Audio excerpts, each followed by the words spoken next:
Hello, my internet fans. Welcome to another watch along. As tonight we are presenting Game 4 of the NBA Finals as the Pacers lead 2-1 as we go into Game 4 of this best of 7 series. And yes, I know I'm wearing the hockey gear tonight, but it was the first stuff I grabbed after I got out of the rainstorm that has taken place in East Tennessee. I knew we were going to have storms for 5 days or so, but when you get soaking wet, you pick what you can and you go from there. As we take a look at Gainbridge Fieldhouse as they are getting ready for Game 4, rocking their colors, yelling at the screen as the NBA countdown crew on ESPN of Stephen A. Smith, Malika Andrews, Bob Myers, and Kendrick Perkins are welcoming us, asking what is stake for both the Thunders and the Pacers in Game 4. The Thunder are favored by 6.5 points, and tip-off is 34 minutes and 50 seconds away. So while they're discussing that, I will be discussing what happened last night in Game 4 of the Stanley Cup Finals between the Panthers and the Oilers. So let's bring up yesterday's news story. As Stephen A. Smith is going off on things. Headline reading from ESPN.com. Leon Draisaitl wins it in overtime as Oilers tie Stanley Cup final. This is written by Greg Wyshynski, Wyshynski, as I give him his credit, because this is not my wording, this is his. Dateline, Sunrise, Florida. The Edmonton Oilers didn't just win Game 4 of the Stanley Cup Final to even their series with the Florida Panthers at 2-2. They accomplished something the NHL hasn't seen in 106 years. With their 5-4 overtime win on Thursday night, Edmonton became the first road team in Stanley Cup Final history to rally from a deficit of at least 3 goals and win since the Montreal Canadiens rallied to defeat the Seattle Metropolitans in overtime in 1919. Leon Draisaitl's 11th goal of the playoffs ended Game 4 in extra time for the Oilers. Home teams with at least a 3-goal lead in the Stanley Cup Final were 158-1 before Thursday night. Draisaitl made NHL history of his own in the victory. This was his NHL record 4th overtime game-winning goal in the 2025 postseason, the most ever in the Stanley Cup playoffs. He also set the regular season record with 6 this season. Draisaitl's dramatic goal Thursday night came in a game in which the Oilers trailed 3-0 after the first period. Sentiment was conveyed as spoken by Jake Wallman, saying that they sat back too much. Quote, "We sat back too much. We watched a little too much. We didn't get to our game at all in the first period." I sometimes avoid the quotes because I don't want to quote everybody. That sentiment was conveyed in an impactful intermission speech by forward Corey Perry, the 40-year-old in his 20th NHL season, whose words inspired and refocused the Oilers. Oh, God, I got to stop doing that. For a second period that saw them tie the score at 3-3. The Oilers didn't have attention at the start. Edmonton was trying to rebound from a devastating 6-1 loss in Game 3. Goaltender Stuart Skinner, who was pulled from that loss, got the start Thursday night because of his ability to bounce back after defeats along with his 6-0 record in Game 4s in his career. But Skinner's night would end early as he was replaced by goalie Calvin Pickard in the second period. Pickard made 18 straight saves before Florida's Sam Reinhart sent the game to overtime with a goal at 19:40 in the third period, scoring with goalie Sergei Bobrovsky on the bench for an extra skater. Pickard took over the Oilers' crease for an ineffective Skinner in the first round against the LA Kings, going 6-0 for Edmonton, but an injury in their second round series against Vegas gave Skinner the starting job again through the next two rounds. Pickard came up with some clutch stops throughout his 22-save effort. In Game 4, none bigger than a glove save on Florida's Sam Bennett that sent the puck behind him off the crossbar and out of trouble in overtime. Pickard became the sixth goaltender to win a Stanley Cup final game in relief. The Oilers started Game 4 allowing a barrage of shots to the Panthers and once again parading to the penalty box. Matthew Tkachuk scored to make it a 1-0 on a 5-on-3 power play with Evander Kane in the penalty box for high sticking and Darnell Nurse in there for tripping. Tkachuk scored again 5 minutes and 16 later on a power play goal after Matthias Ekholm went off for high sticking Brad Marchand. Center Anton Lundell made it 3-0 with 42 seconds left in the first period. Skinner gave up 3 goals on 17 shots on Thursday, struggling again and lasting 43 minutes and 27 seconds in the Oilers' loss in Game 3, in which he gave up 5 goals on 23 shots. Pickard entered on Monday night and stopped 7 of 8 shots.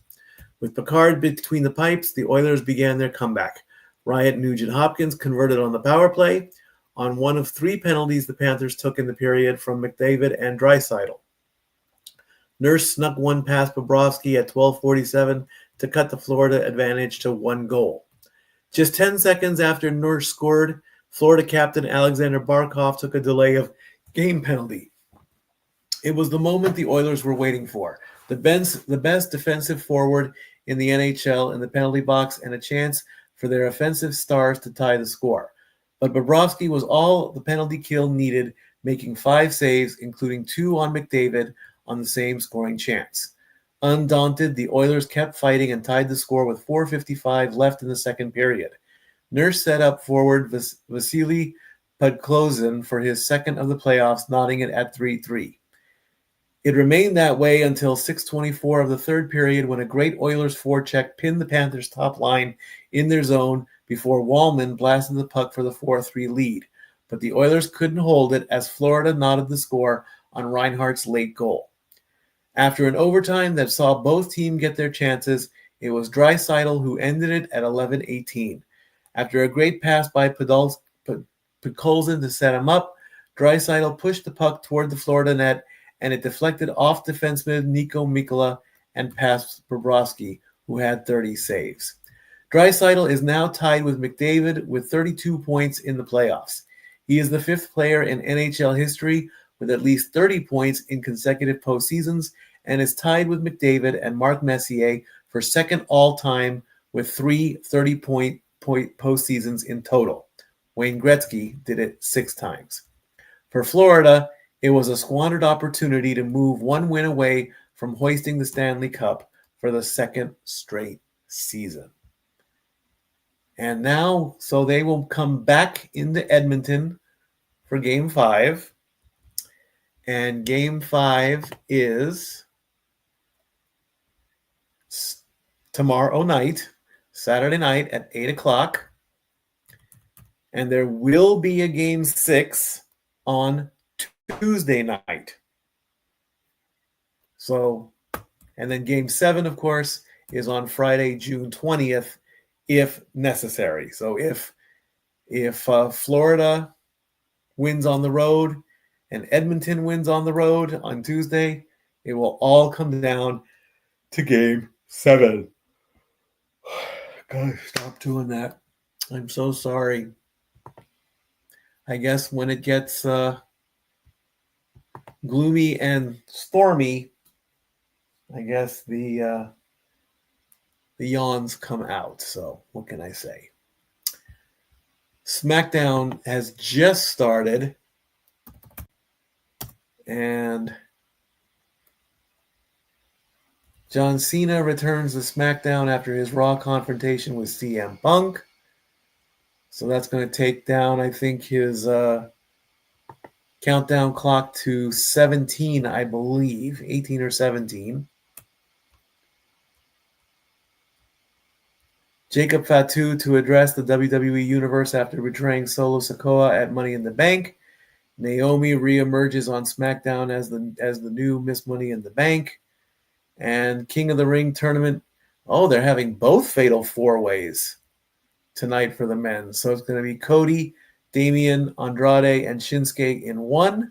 And Randy, LA Knight, Aleister Black, and Carmelo Hayes in the other. And Alexa Bliss will take on Charlotte Flair, Chelsea Green, and Candice LeRae in the Queen of the Ring tournament. And that is what's going to happen on SmackDown.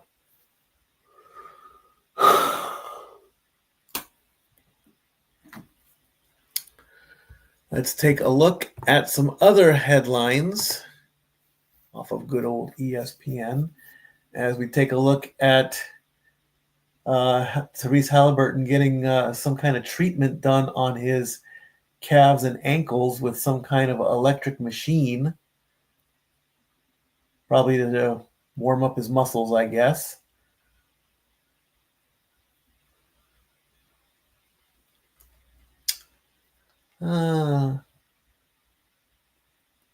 Players to watch.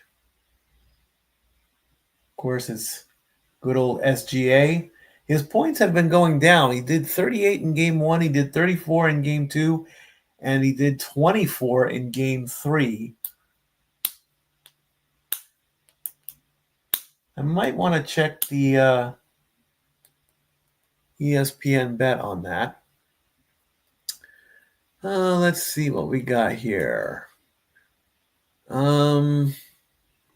Aces star Wilson placed in concussion protocol. That's interesting.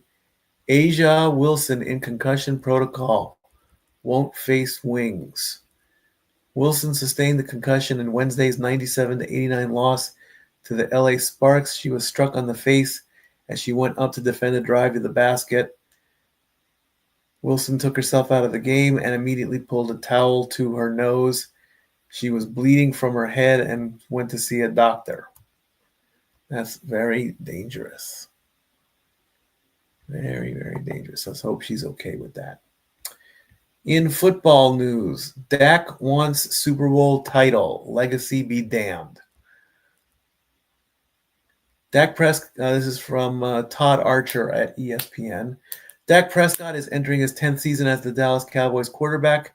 Only Troy Aikman has had a longer run at the position in franchise history. Aikman and Roger Staubach are the only two quarterbacks that have won a Super Bowl. Prescott, who turns 32 next month, is determined to join them, but not to cement any kind of legacy. Quote, yeah, I want to win a championship. The legacy, the things, whatever comes after I finish playing will take care of itself. I want to win a championship. Be damned if it's just for my legacy or if it's for this team, for my personal being, for my sanity. The legacy will take care of where my feet are. I have to stay where my feet are. Prescott has delivered the Cowboys to the playoffs 5 times. The Cowboys have had the best record in the conference once, his rookie year in 2016, and played on Wild Card Weekend the other 4 times, but have not gotten to the NFC Championship game. Prescott has a 2-5 record. Well, we'll see what happens with football season just getting ready to start in a little bit under 2 months, perhaps. Mid-August is when we'll start worrying about the Pick'em contest, which will come back, and we'll keep an eye out on what's going on with that.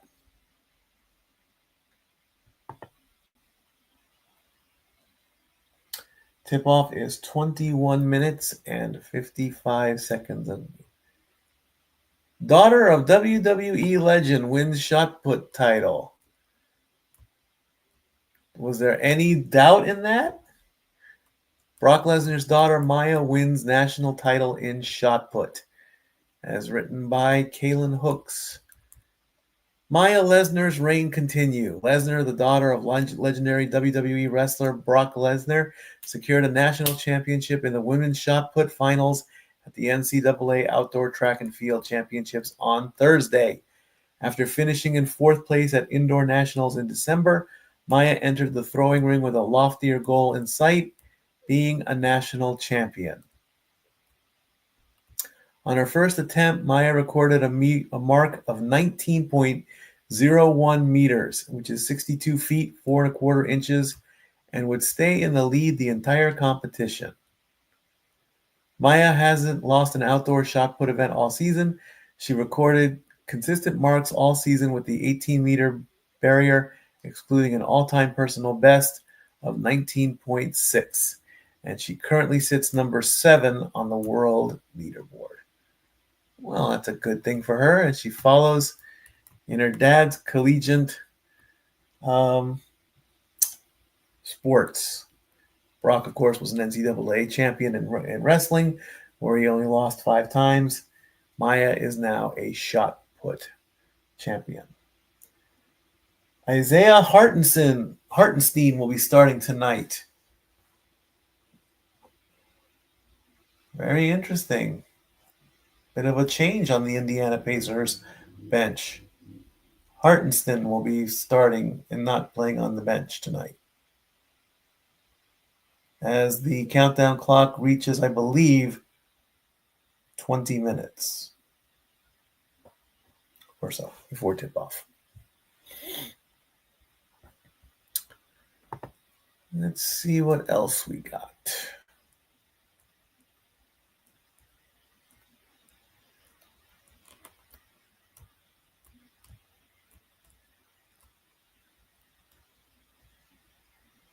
ESPN Fantasy Baseball. Yeah, right. Like, I'm going to play that. Been there, done that.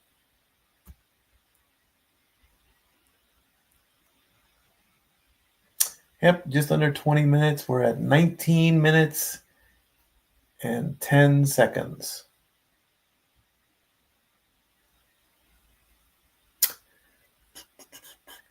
Let's take a quick break.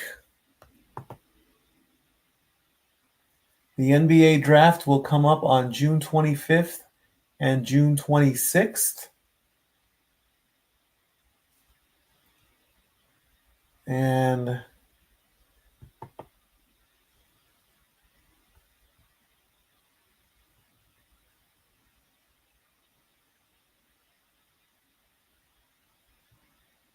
let's see if I can bring up the draft order. NBA Draft 2025.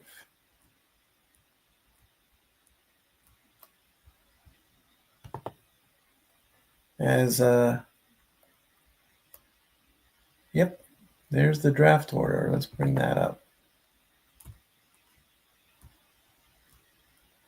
The draft order goes the Mavericks, the Spurs, the 76ers, the Hornets, the Jazz, the Wizards, the Pelicans, the Nets, the Raptors, and the Rockets, who got a trade from Phoenix via Brooklyn. That's the perverse 10. Then the Trailblazers, the Bulls, the Hawks got a trade from Sacramento, the Spurs got a trade from Atlanta, Oklahoma City, Orlando, Minnesota. Oklahoma got a city from Miami and the Clippers.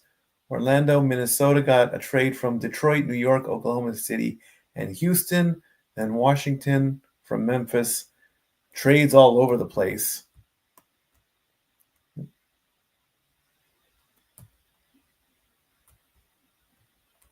It looks like there's only 2 rounds. So it's only 60 picks.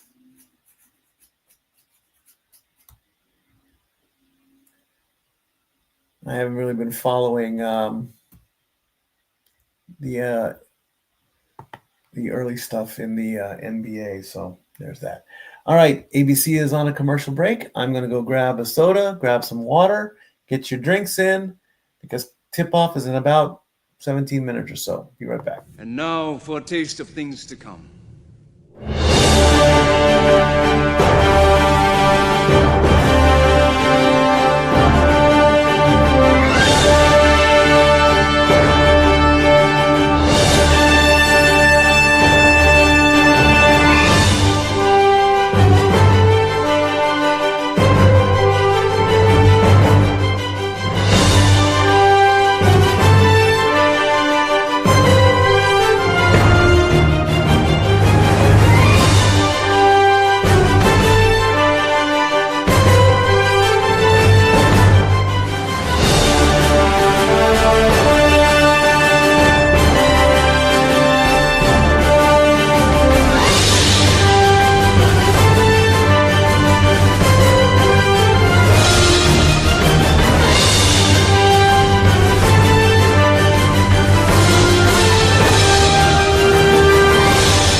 All the wrestling, and all the sports stuff too.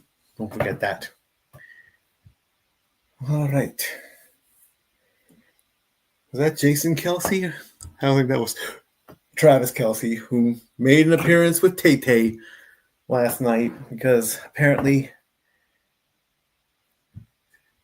Taylor and Travis live in Boca Raton. Is this? Yeah.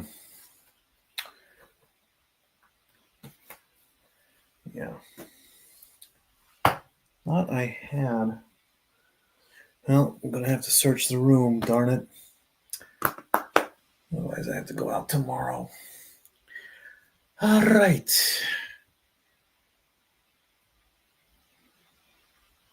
Bachelor in Paradise is back, huh?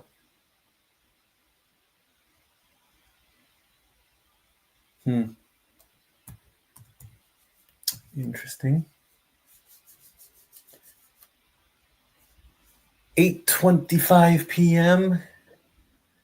The official ABC coverage takes place starting at 8:30.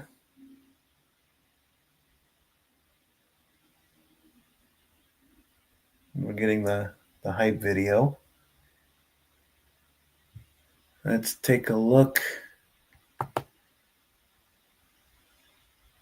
at the playoff schedule and see. Of course, game 4 is tonight. Oh, here we go again. The Oklahoma City Thunder are 17-2 following a loss. They put this graphic up last time, and the Thunder won. Ugh.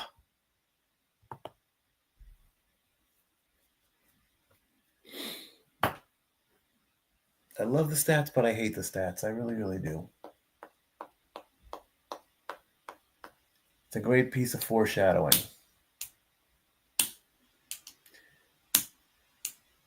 Countdown to 12 minutes. Stephen A. is picking the Thunder. Why else? Why not? Of course, Game 4 will start in just a few minutes. Game 5 will be on Monday.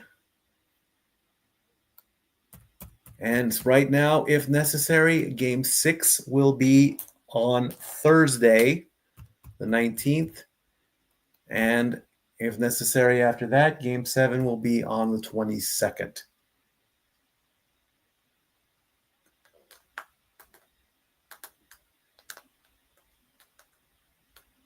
Everybody's picking the Thunder so far.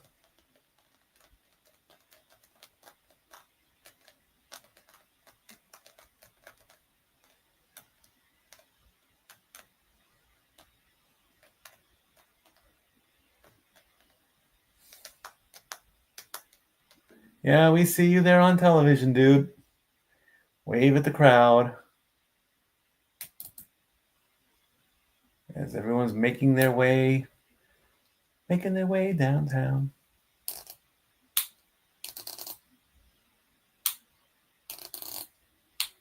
Malika's going for the Thunder.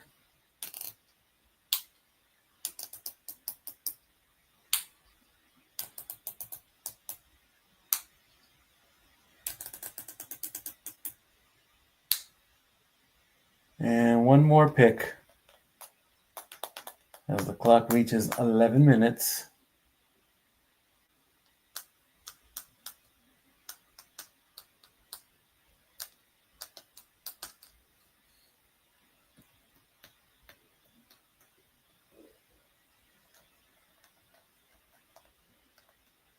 Can we get the last pick, please, guys? Come on. I feel like I might be the only one in America that wants the Pacers to win.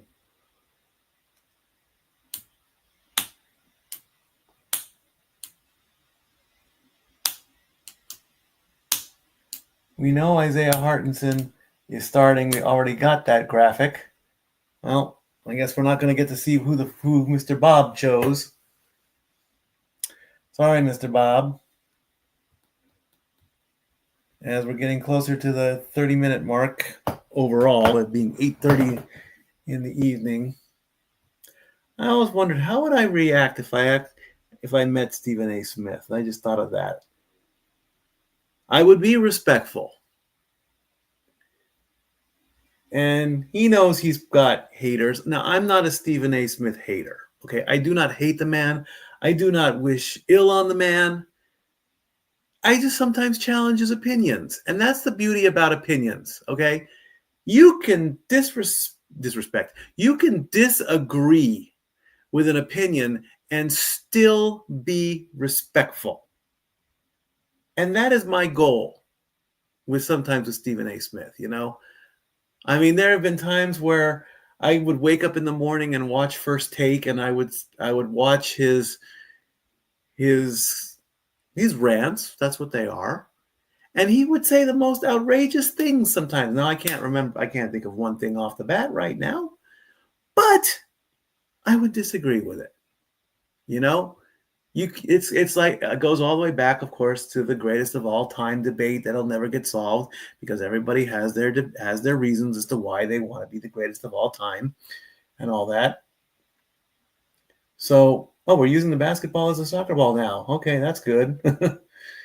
With 1:15 left to go in warm-up before we get the official starting lineups and everything like that, you know.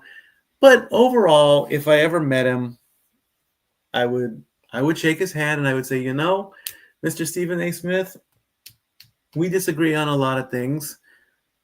He's entertaining.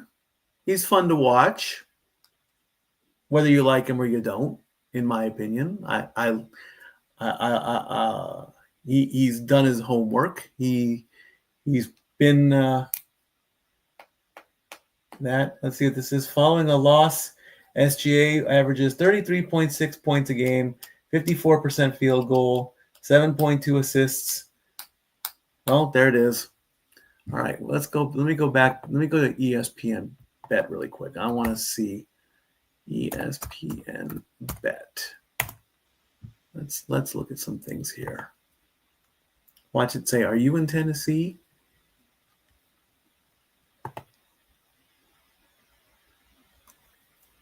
Let's see.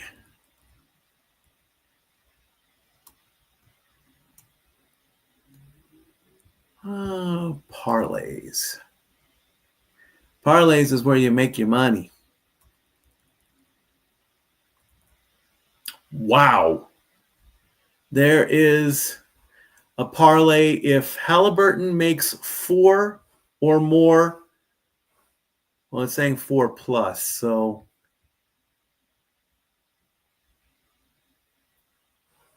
I think it has to be 4 or more. 4 or more three-pointers made. Turner makes 3 or more. Dort makes 3 or more. And Jalen Williams makes 3 or more. It pays 60 to 1. Whoo-wee. I would love to put some on that.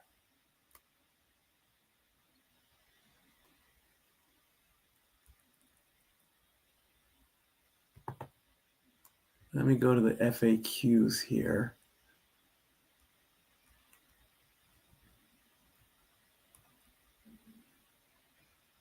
No, that's not it.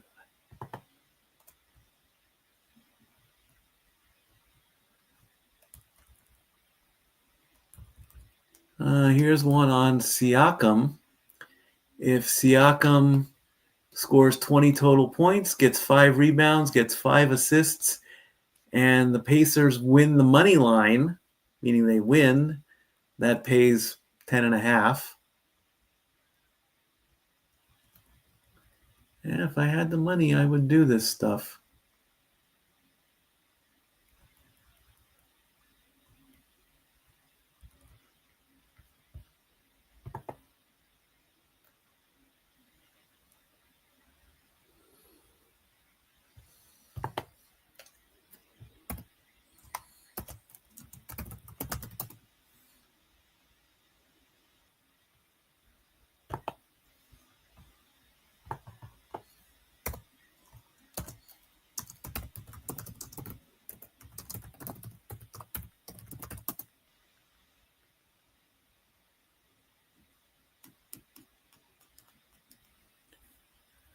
My question is, what does it have to be 4, or does it have to be 4 or more?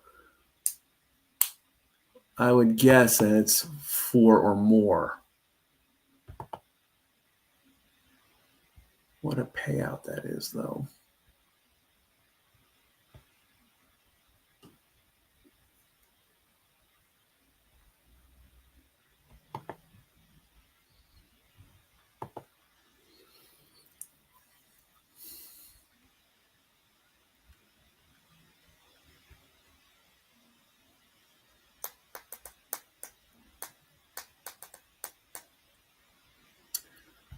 What else is up there? The spread is 5.5 points. This is all on ESPN. ESPN announced 6.5, but now it's down to 5.5. And betting on the Pacers would pay out at 195. Betting rules. That might do it.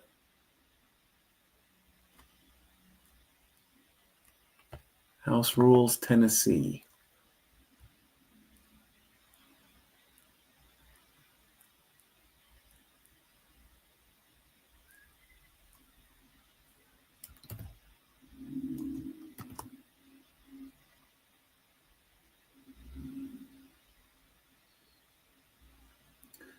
Same game parlays.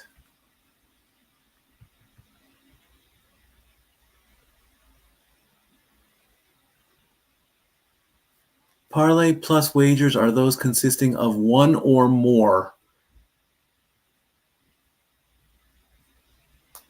Well, that might be it.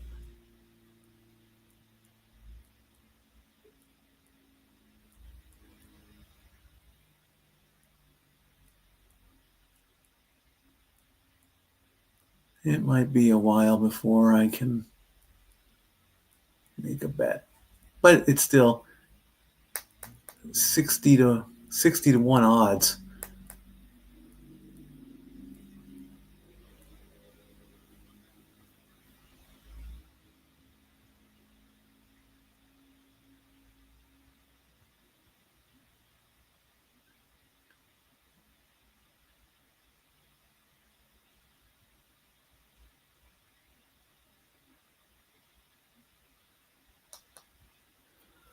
Oh well.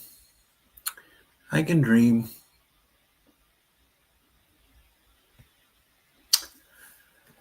I can dream. Storm Team 6, because we are on Storm Watch.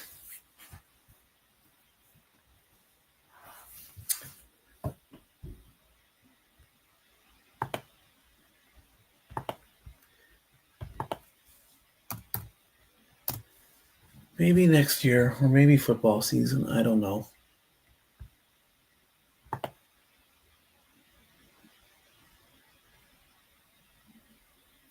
All I know is I would be a nervous wreck on every bet that I make. Matchup Predictor has a 52-48 on who is going to win.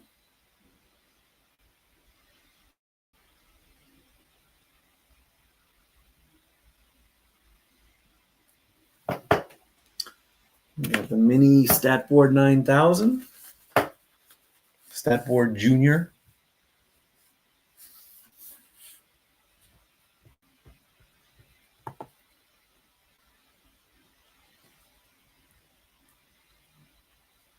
Pacers aren't celebrating, Thunders aren't panicking.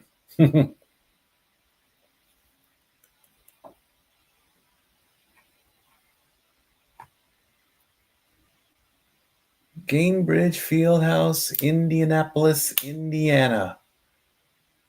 It's gloomy there, and it's gloomy here in Tennessee.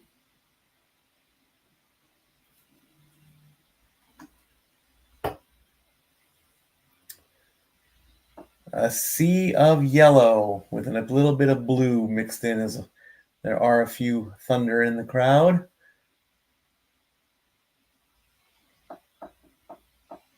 Here are the starting lineups.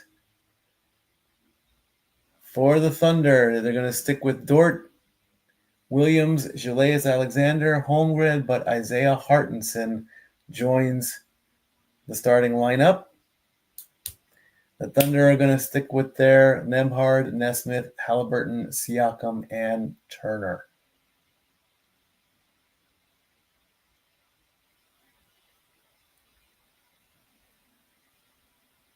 Last few second shots.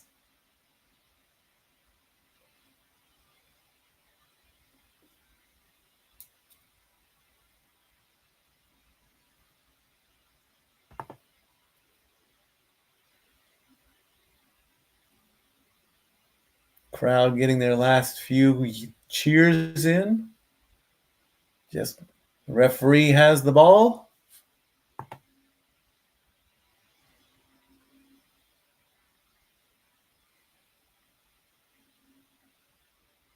Walks over to center court.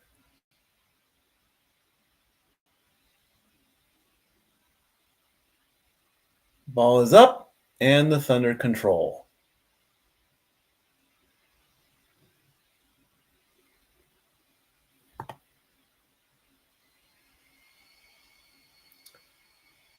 First shot for the Thunder is up and in, as Dort makes a driving layup, 2-0.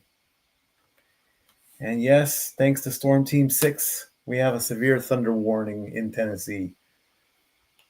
It's hindering everything. Pacers going back and forth. They shoot, and their first shot is a miss, as Miles Turner misses on his first shot. And it's another two-pointer, as Holmgren makes it 4-0 Thunder.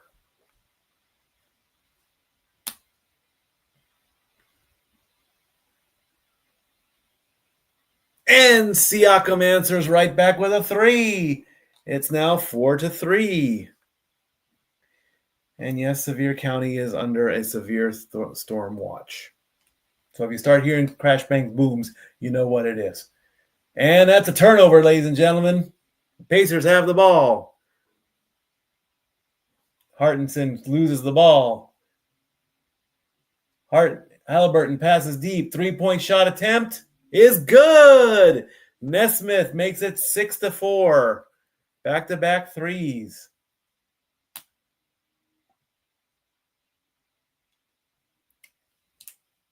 Pacers, SGA's got it. Trying to drive in. Behind the 3-point line. Fade back shot. No good. Thunder rebound. SGA grabs it again. Quick little shot. Up and in, and we're tied at 6.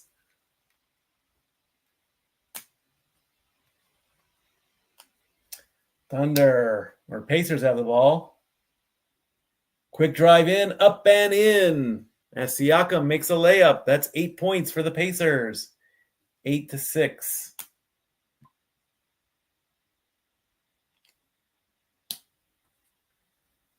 Pacers or Thunder almost lose the ball.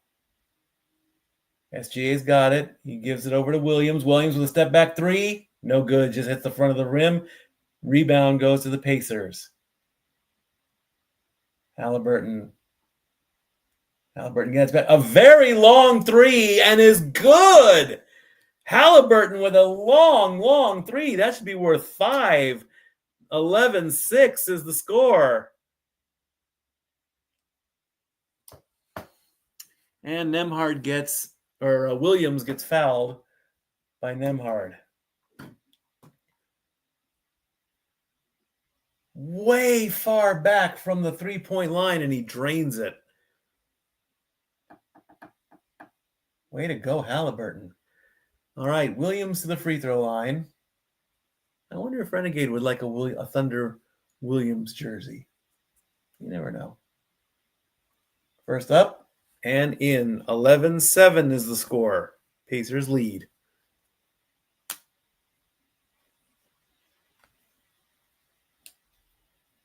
$26 points for Jalen Williams in Game 3. Second free throw is good. 11-8 is the score. Pacers with the ball. Driving in, almost a loss. Halliburton's got it. Faking in. Drives, shout. Airball. Hartenstein fouls Turner. Turner to the line.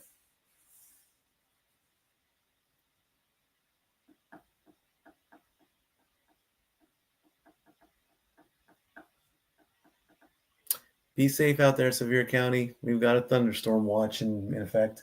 Thunderstorm warning. First shot from Turner is good. Makes it 12-8.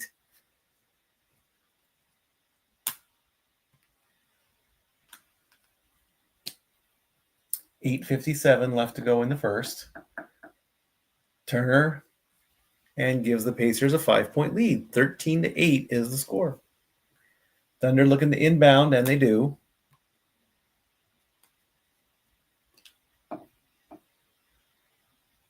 Holmgren trips.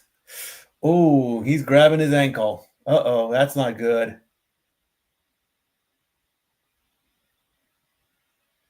He's nodding he's okay, but he's grimacing. Oh. Let's see the foul here. They did call a foul. Oh no, is that Holmgren or Hampton? Looked like it was knee on hip.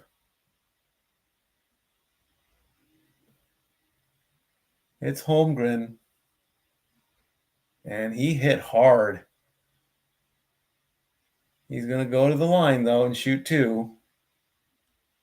First shot is up, and it's good.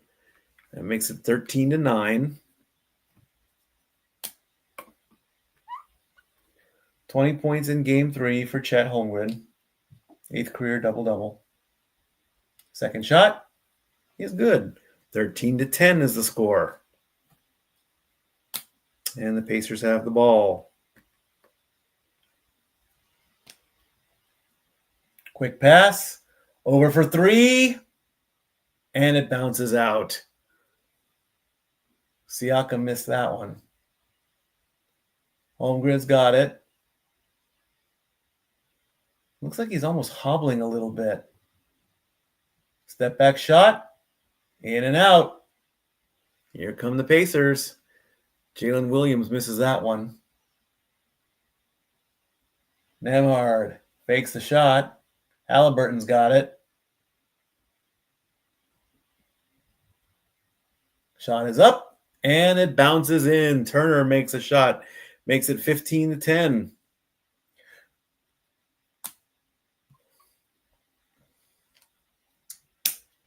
Williams with the ball, spinning around, driving in, goes with the layup and misses, but gets fouled.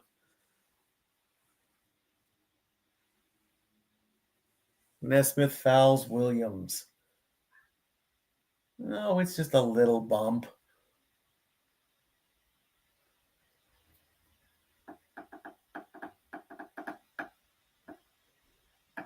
I don't see no foul. I see clean. All right, Williams at the line to shoot two. First shot is up, and it's in. 15-11 is the score.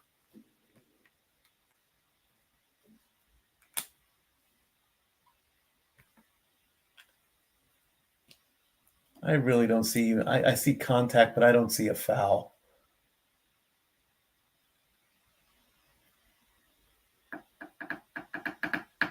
Next shot, up and in. 15-12 is the score.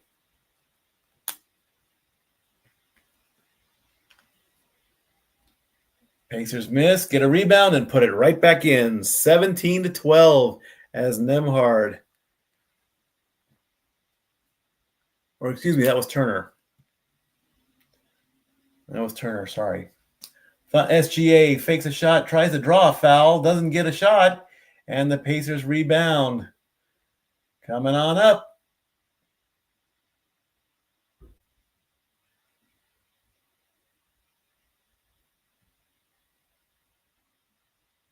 Halliburton.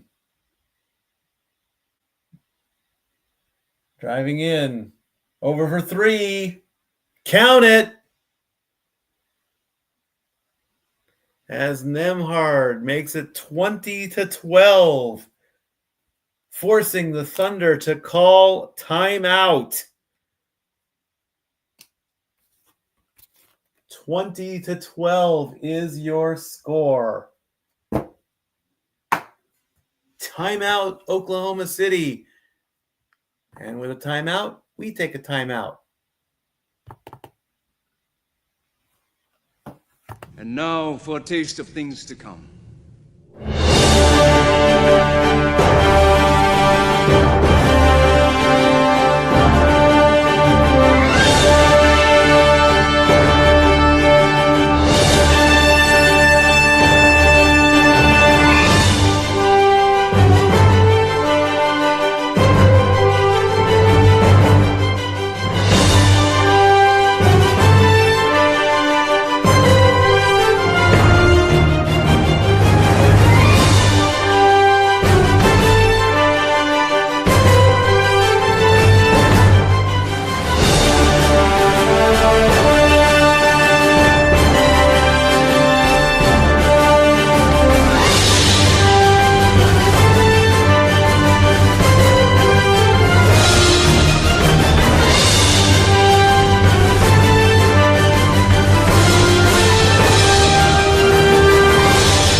All the wrestling. Let me send out a message here. Be careful, team. There are a lot of thunderstorm warnings tonight.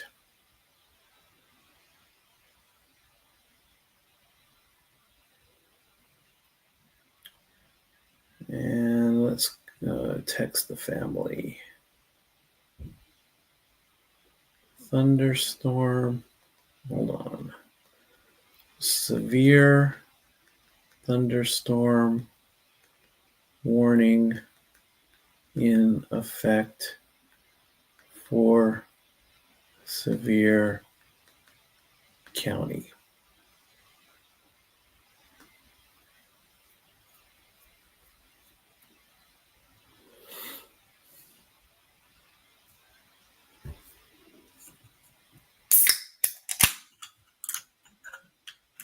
When did Domino's get a stuffed crust? And why did they take so long?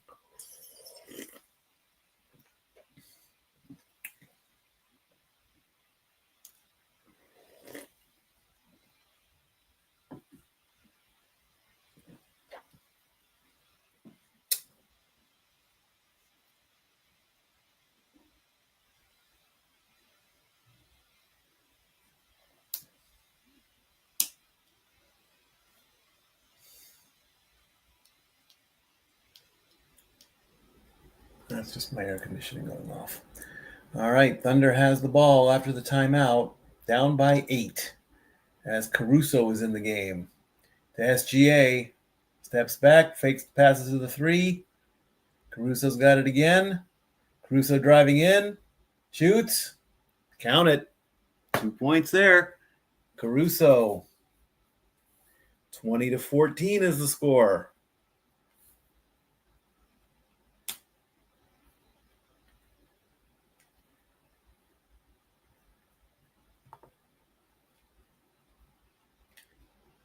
And Caruso gets the and 1. So let's see, it's a 3-point play.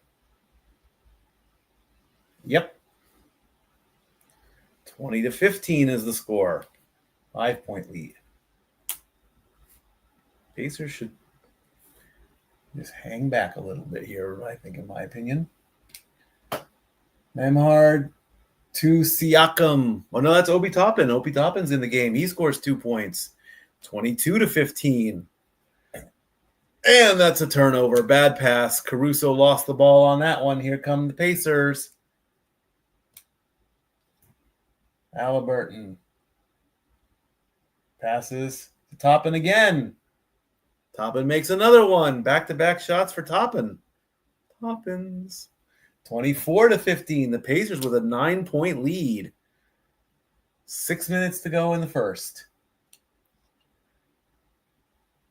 2-pointer there by Jalen Williams makes it 24-17. Pacers with the ball. And they lose it. Nembhard lost control of that one. Let's see what happened there. Oh, that's the 2-point shot. There you go. Halliburton. Nice little fake pass to Toppin. Toppin right at the top of the key. Or right at the free throw line. Essentially, that's a free throw. All right. Thunder with the ball, down by 7. Williams. Driving in all the way. Lays it up and in. 24-19 is the total. Or is the total? Is the score. The total.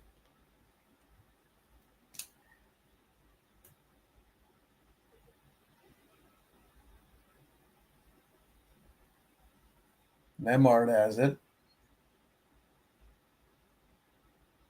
Bouncing all over the 3-point line. And that's a bad turnover. Nembhard lost that one. And Shepherd gets fouled. Shepherd causes the foul. Jalen Williams will now go to the line. As TJ McConnell comes in and Aaron Wiggins comes in. Not a shooting foul, so the Thunder still have possession. Williams goes for a shot, draws a foul. Now Williams is fouled by Shepherd. I don't know if I called that or not. Yes, I drink Pepsi Zero. Less sugar, great, same taste. All right, Williams to the line.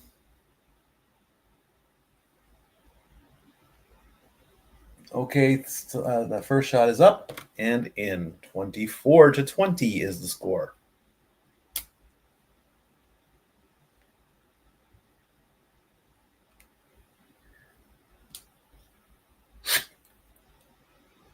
Oh, thunderstorm warning in effect until 9:15, so it's only going to be 20 more minutes.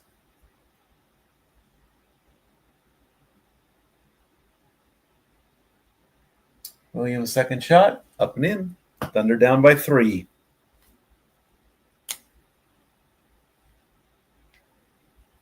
Pacers with the ball, driving in, fakes the three, drives it in, lays it up.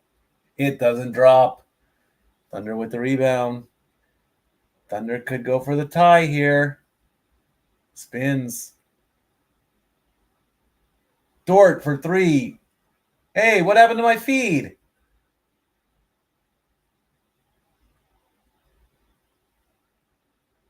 Thunder go on a 9-0 run. Dort made the three, and I lost my feed there temporarily. There's the replay. Thank you. Dort makes the three, and the score is tied as the Pacers call timeout. Why am I throwing the board? There's the thunderstorm outside. 24-24. We are tied with 4:40 left to play. Let's take a look at the box score. Who's got what? Williams for the Thunder, 10 points. Dort has 5. Holmgren has 4. And SGA has 2. On the bench, it's only Caruso that has 3 points. For the Pacers, Turner has 6. Siakam has 5. Nesmith, Nemard, and Halliburton has 3. And on the bench is Toppin with 4.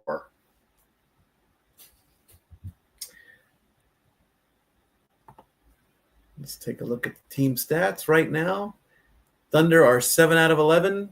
Pacers are 9 out of 13. 3-pointers, 1 out of 2 for the Thunder and 4 out of 5 for the Pacers at 80%. Everybody's made their free throws. All the free throws have been made, so that's a good thing. Biggest lead for the Pacers is 9.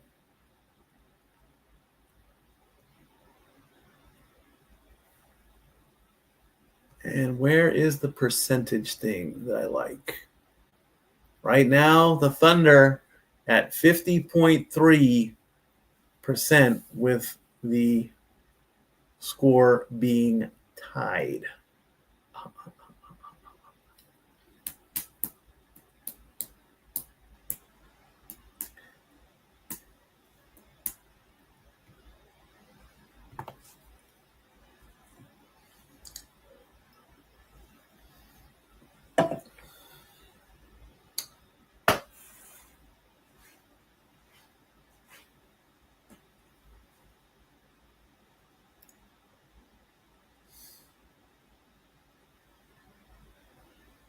That's the new Jurassic Park movie.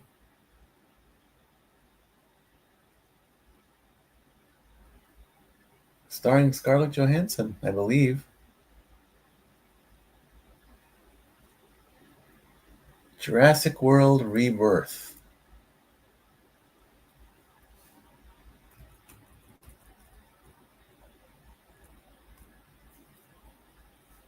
Applebee's on a date night with that Bourbon Street steak in the morning. In the evening.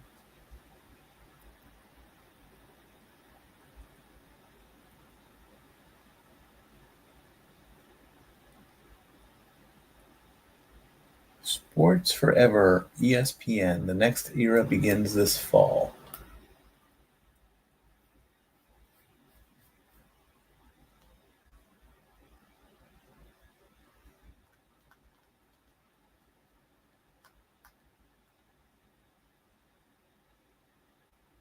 Just getting a little bit of a replay package. And here come the Pacers after the timeout. 4:35 left to go. Driving in, spins around, and the ball doesn't drop. As McConnell misses.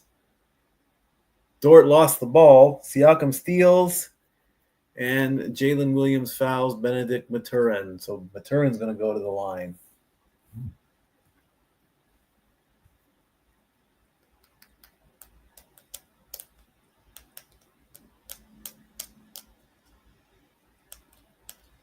Maybe he should start one. He got 10 points in the last game off the bench. Maturin, first shot is up, and it's good. Pacers take the lead, 25-24.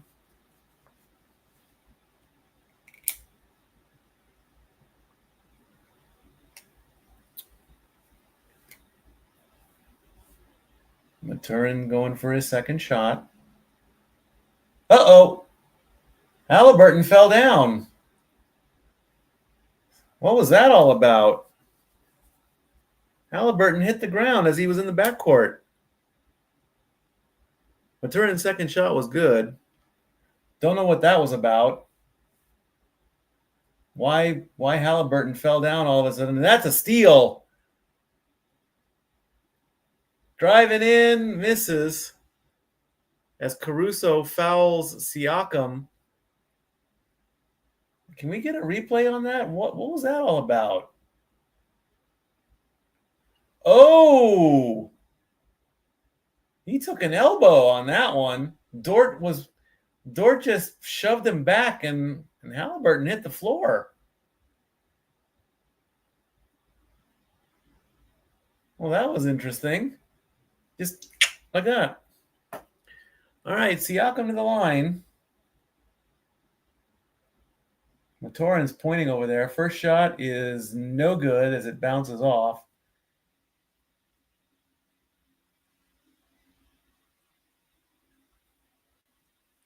Game 5 is Monday.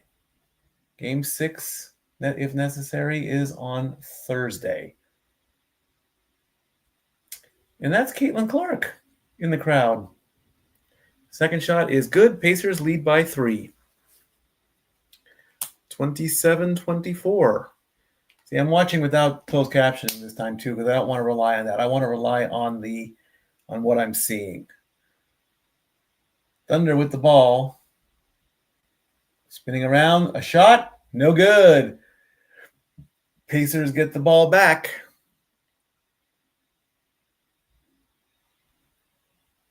Halliburton with it. Step back three. Nope. Thunder gets the ball. Williams takes it all the way by himself, and it misses. He gets his own rebound. He puts it back up and in. 27-26.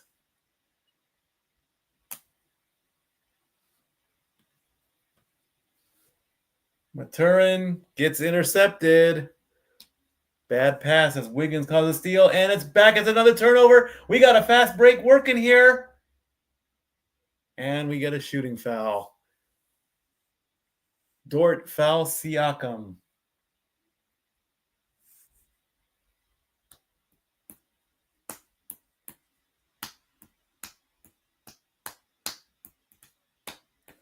Back and forth. Nice little fast break, but Dort didn't move on that one. Well, he kind of did, but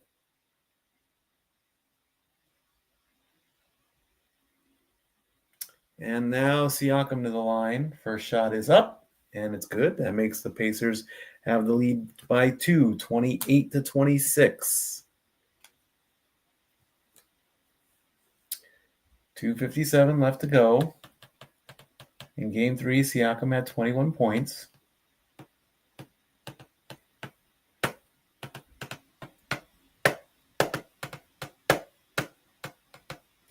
Next shot. He is good. Pacers up by 3, 29-26.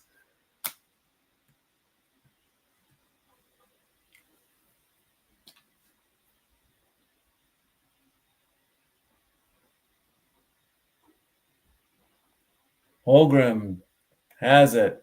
Shoots. Misses. Ball goes to the Pacers. We're getting a little bit of a downpour outside. And a big thunderclap. Drive it in for 3. Nope. Toppin misses that.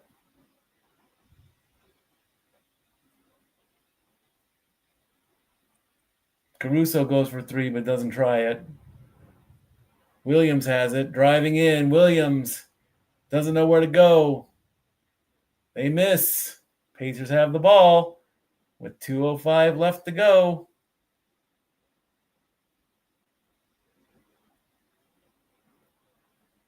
That's a dunk. And that makes it 31-26. Siakam with a driving dunk.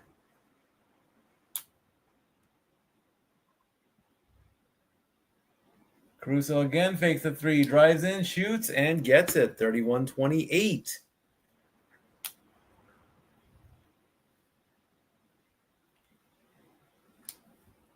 Minute and a half to go in the first. Spinning around.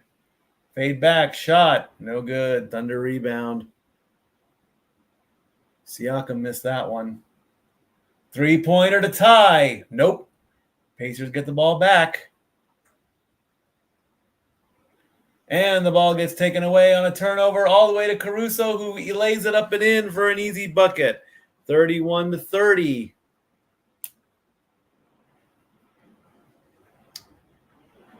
Pacers call timeout with 1:02 left to go in the quarter.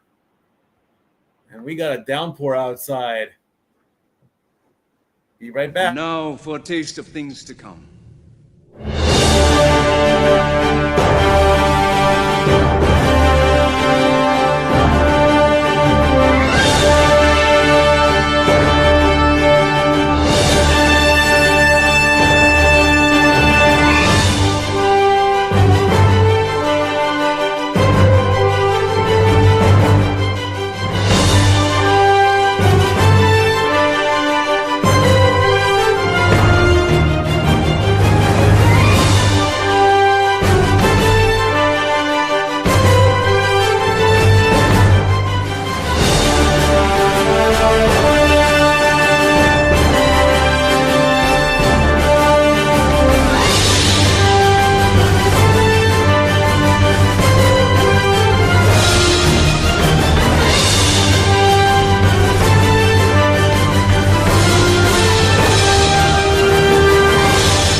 $31-30 is the score as the Pacers come out of the timeout.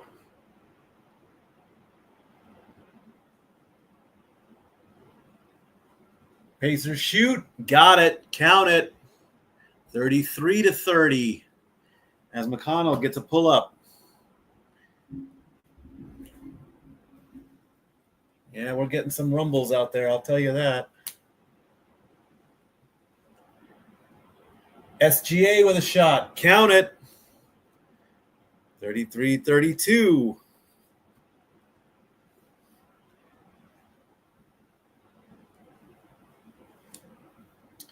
Shot clock is 7 seconds ahead. So McConnell driving, spins, shoots. Not even hitting the rim. But he gets fouled by Isaiah Joe. So McConnell's going to go to the line.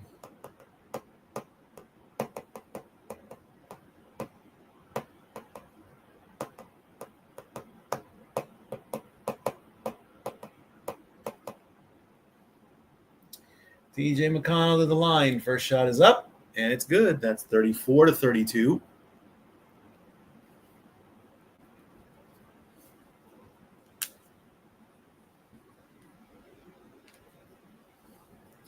First player with 5 assists and 5 steals off the bench in finals history. Wow, way to go, McConnell. Next one is good, 35-32. That one bounced in. Thunder going for the last shot.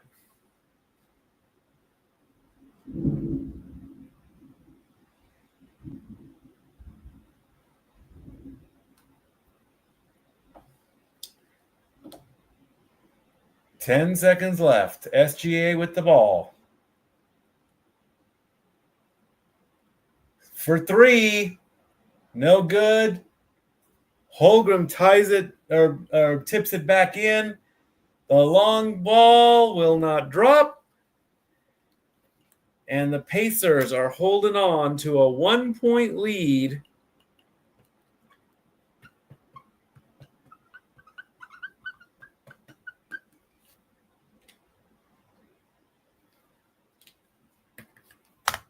$35-34 at the end of the first.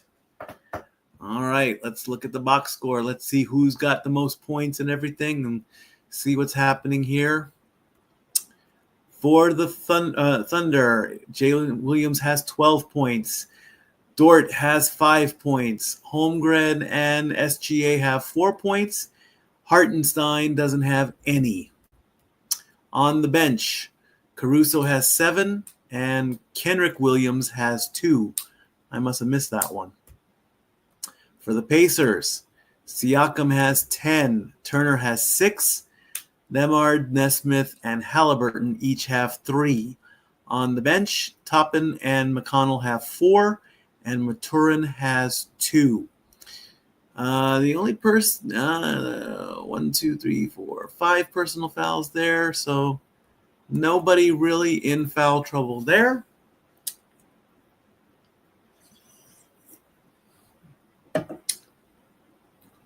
Let's take a look and see what's happening on the Twitter.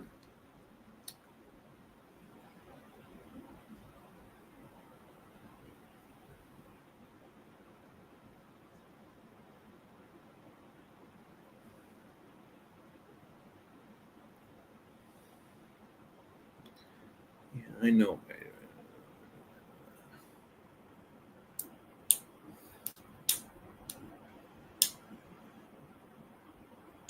Search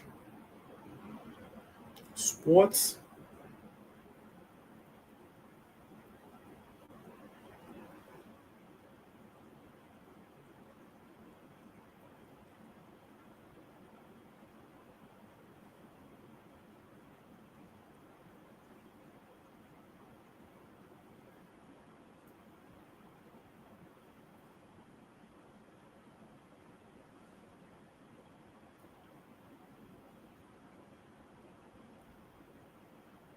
Is that what that was? Did the Friday the 13th just flash on your screen during the NBA Finals? Is that what I saw?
That was loud.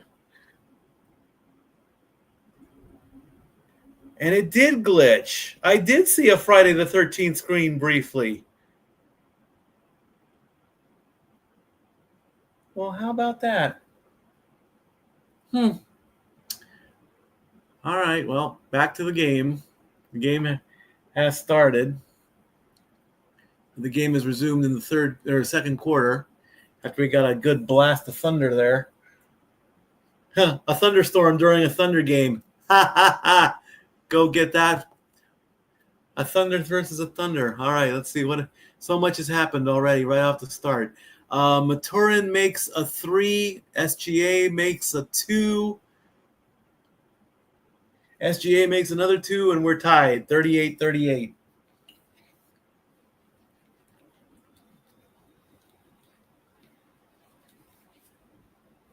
And the Pacers take the lead thanks to a McConnell layup. It's now 40-38 Pacers.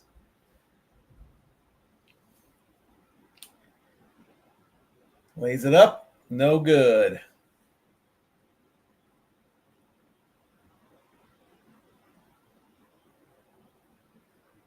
And Joe gets Siakam, or Joe gets a foul on McConnell, but it's a personal foul.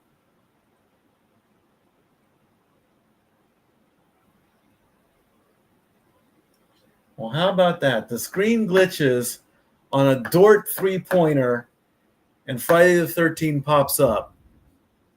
I thought it was the Storm. I didn't know it was a Friday the 13th thing. I mean, I know today is Friday the 13th and all, but still. Siakam for three, no good.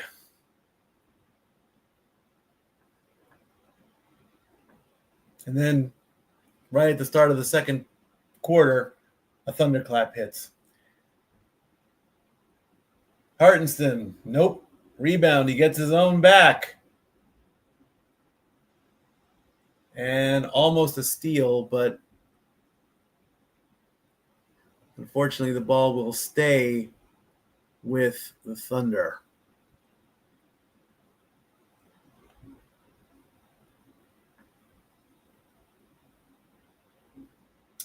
And a foul is called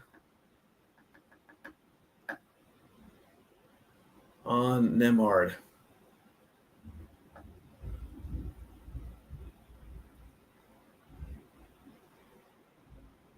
It's thundering pretty good outside.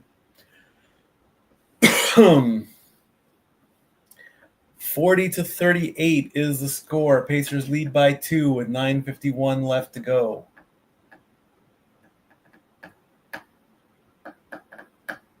Matoran and Nemard playing for Team Canada. SGA driving in. No. Here come the Pacers.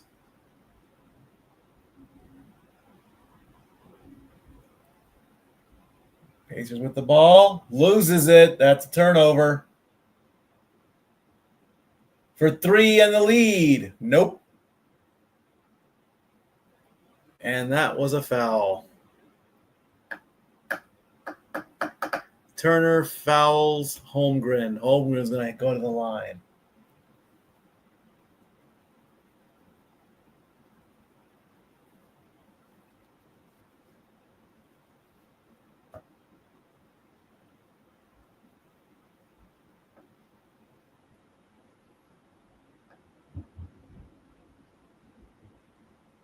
First shot, up and in. 40-39.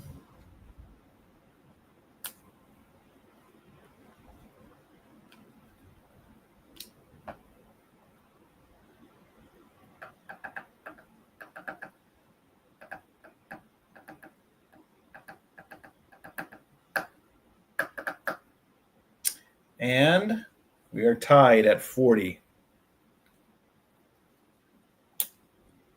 Holmgren with 6 points. Right at the free throw line, no good. Pacers get the ball back for three. Got it. Pacers up by 3, 43-40. As Ben Shepherd makes a three-point shot. SGA swishes it, 43-42.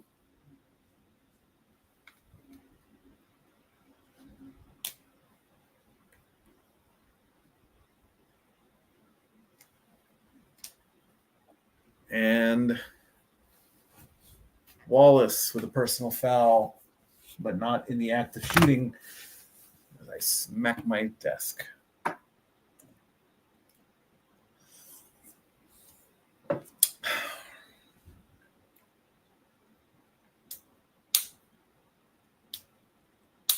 And Caruso's in the game.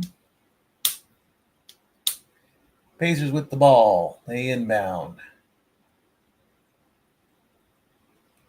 Fakes the three. Still behind the three-point line. They take the three-point shot, and they didn't really need to. And the ball will stay with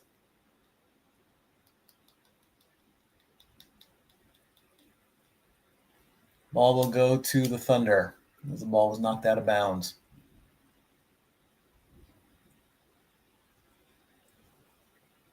SGA brings it up. Passes to home to Caruso under the basket, and the Thunder take the lead, 44-43.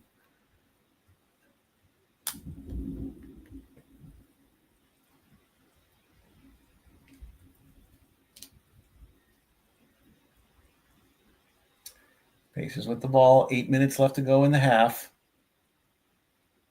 Step back three. Didn't need to take that one. I don't think the shot clock was going down.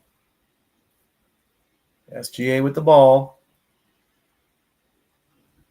Thunder for three. Nope. Didn't even really make that one either. McConnell. Crossover, fires, drives right in. He walked right into that one. Giving the lead back to the Pacers. And nothing on the Thunder. Nothing with that one. 45-44.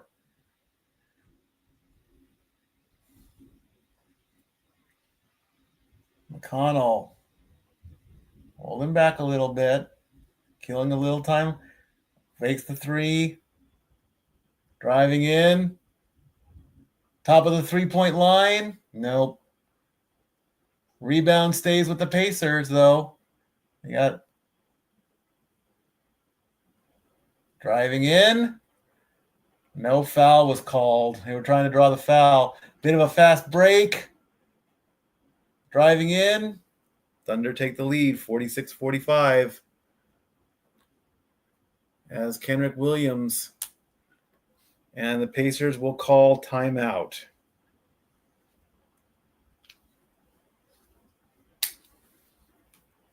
(46-45). Thunder lead with 6:35 left to go in the half. Let's take a look at the stats and see where everybody stands. Jalen Williams has 12. SGA has 10. Holmgren has 6. Dort has 5. Hartenstein has 0. On the bench, Caruso has 9 and Williams has 4. For the Pacers, Siakam has 10. Turner has 6. Nesmith, Nembhard, and Halliburton each have 3. McConnell's at 8. Maturin at 5. Toppin at 4. And Shepard at 3. Team stats. Thunder are shooting 51.5%. Pacers are at 48.4%. Thunder are 1 for 6 from the three-point line. Pacers are... Well, it's not my fault they're 1 for 3 from the three-point line. I'm sorry. 6 out of 15 for the Pacers. Thunder have made all their free throws. Pacers have missed 1, 9 out of 10. And as of right now, with the Thunder leading by a point, they have a 52.9% chance of winning.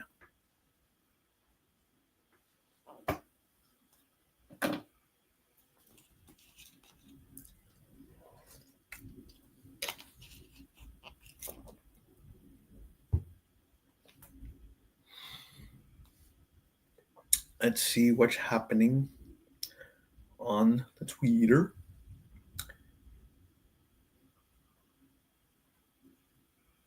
Would someone tell the lady yelling under the Pacers bucket to hush or buy her more beer so she gets tossed? Okay.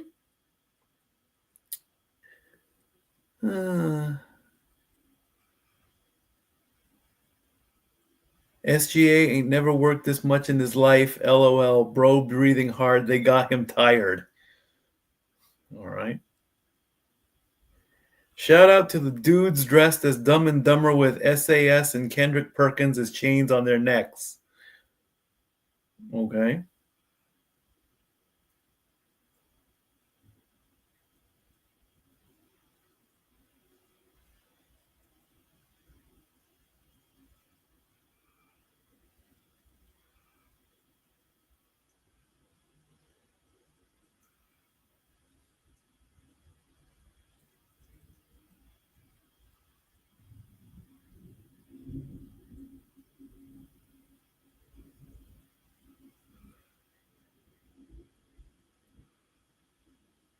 Miles Turner, you ain't Steph Curry. That's okay. Maybe even Steph Curry isn't Steph Curry. I don't know.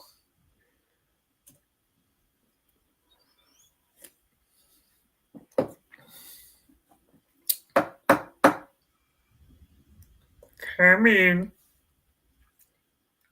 And there's Reggie Miller. And there's Mark Jackson.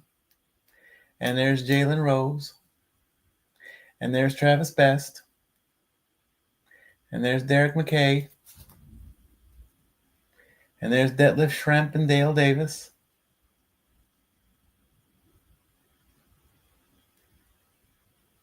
And the Pacers have the ball.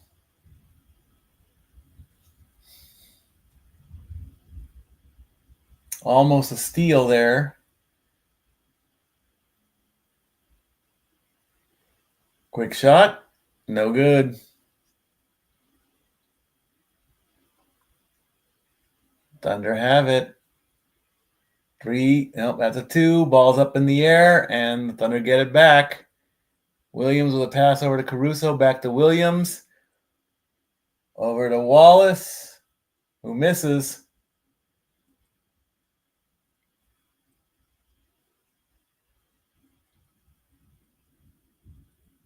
Oh, Halliburton lost the ball off of someone's foot. Caruso's going to take it and get fouled. Caruso was driving all the way down.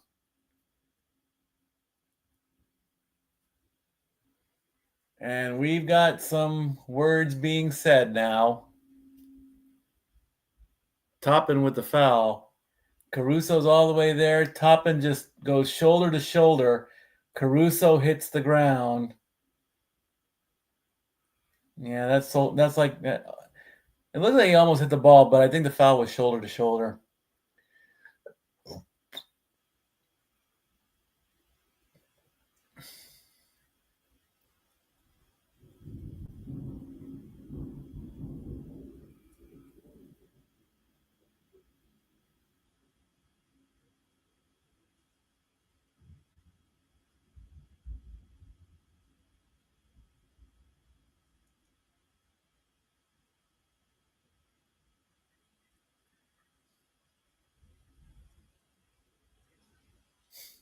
Taking a look at it to see if it's a.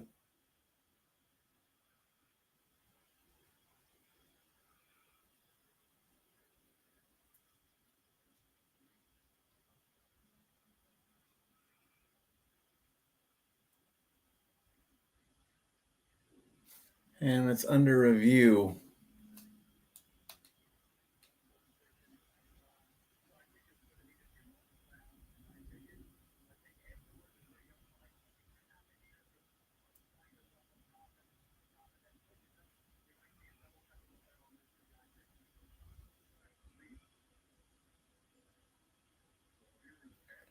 Hartenson and Toppin. Oh, Toppin shoves Hartenson.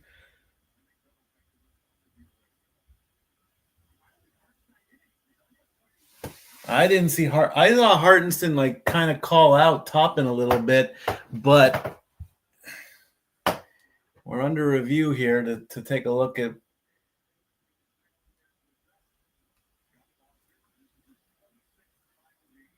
I'm going to quickly turn down my microphone here really quick so I can get this right.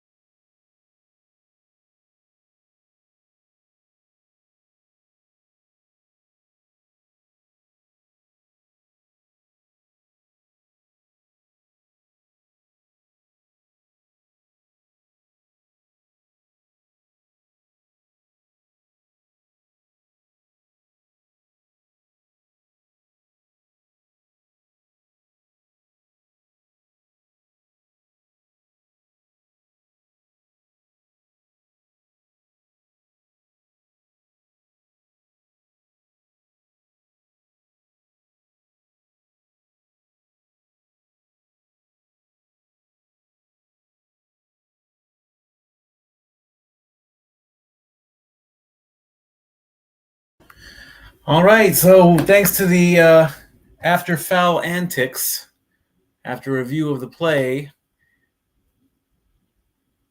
there will be it's a double technical for Obi Toppin and Isaiah Hardison after the play, even though Toppin shoved a little bit more. Halliburton got in between both of them.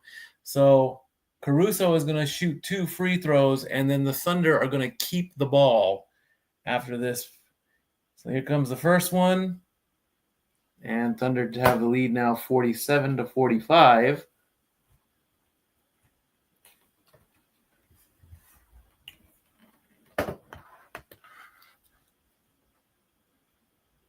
And the second one is in 48-45. Now the Thunder get possession thanks to the foul by Obi Toppin and the technicals from that. So Thunder have possession now in a 3-point lead. And there's another foul as Turner fouls Wiggins.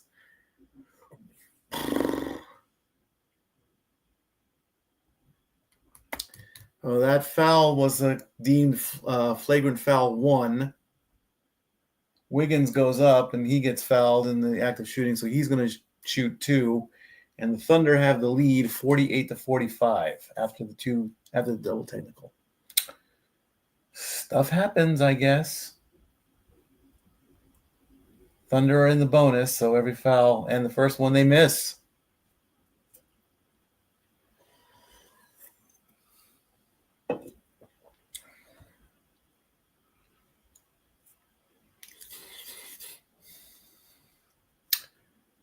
Wiggins to the line. Second shot is good. Thunder up by 4.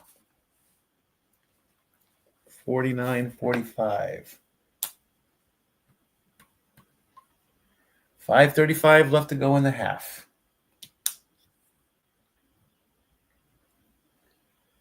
Halliburton. And that's a bad pass. That's a turnover. Caruso's going to waltz right in, but he got his shot blocked.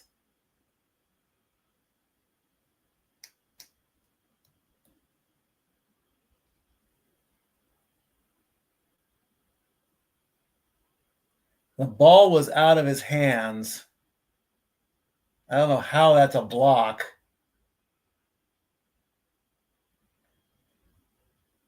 Driving up. And Nesmith fouls Williams.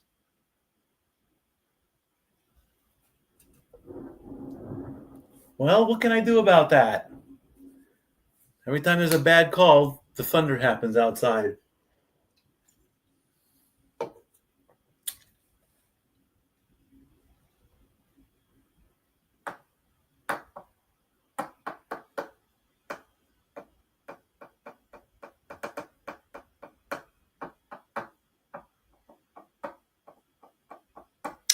Williams to the line with a 4-point lead. First shot is good. That's 50 points for the Thunder.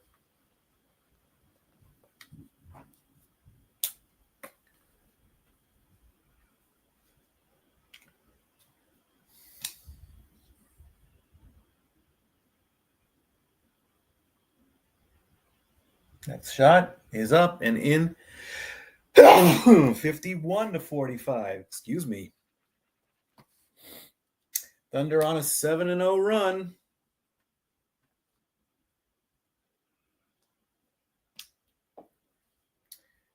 Pacers looking to block it. Going for 3. Nope, that's an air ball. They get their own rebound, though. And the ball is out of bounds. And it's Thunder ball? Are you serious?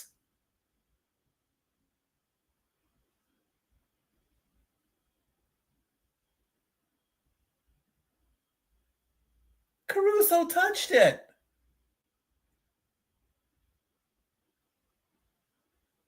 Challenge that, coach. Come on.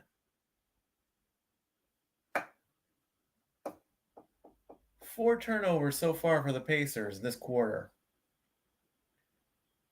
There's Williams. So that's in and out.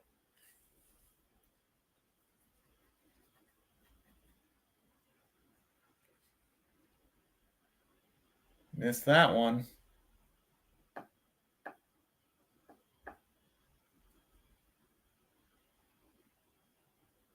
SGA misses.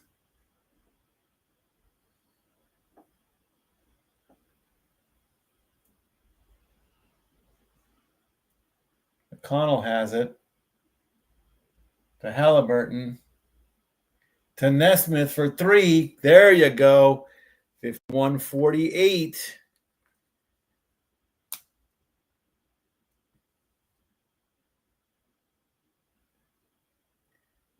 And Nesmith is screaming at the top of his lungs as Holmgren gets an offensive foul.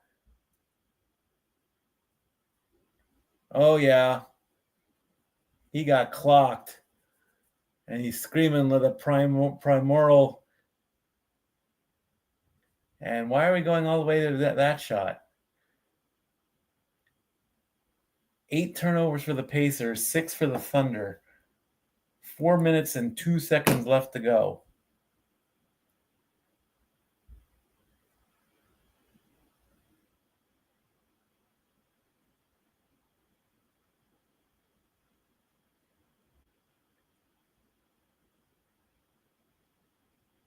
Pacers deep, way back, almost back there. Halliburton gets under the basket, and unfortunately, that's a miss.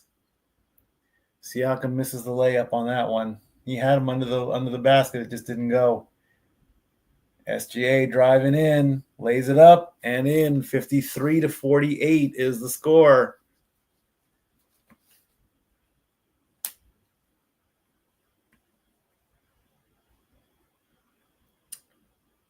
And Siakam makes a little shot to make it 53-50. And the Thunder are going to call timeout with 3:19 left to go in the half. 53-50 is your score.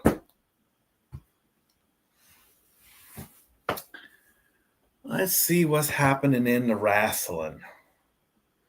Let's see what's happening in the wrestling. Why do I have 7 things on Twitter? Oh, yeah, I forgot about that one.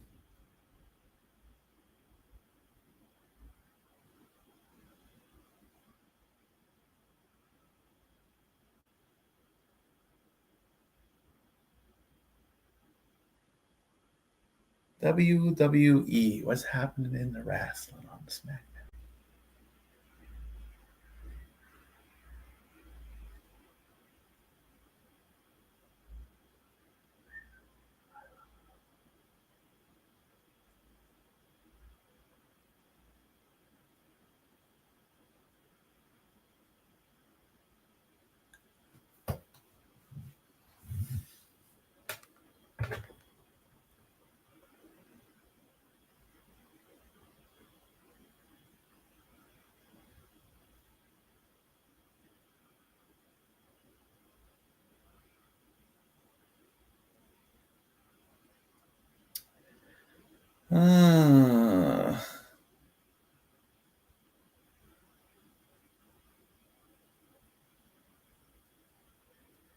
Let's see.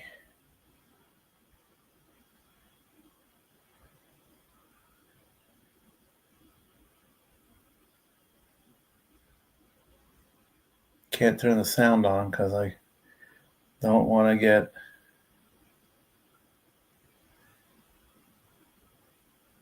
Oh, no!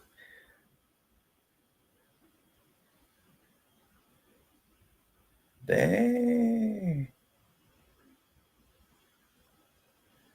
Well, that was interesting. Very interesting stuff happening on SmackDown. Don't want to ruin it for the East Coast people or the West Coast people.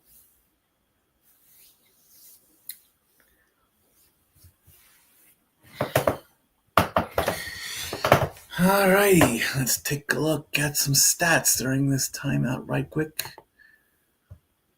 Always about the stats.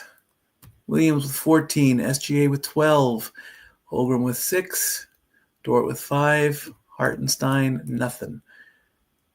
Caruso with 11, Kenrick Williams with 4, Aaron Wiggins with 1. For the Pacers, Siakam with 12, Nesmith with 6, Turner and Nesmith with 6, Nembhard and Halliburton with 3, and on the bench, McConnell with 8, Mathurin with 5, Toppin with 4, and Shepard with 3.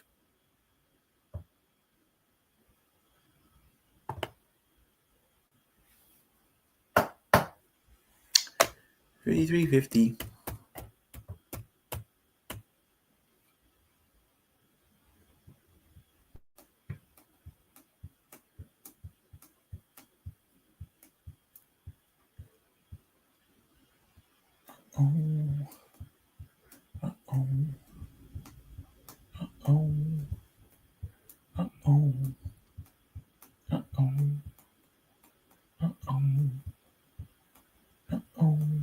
Caruso with the ball on the inbound after the Thunder take a timeout.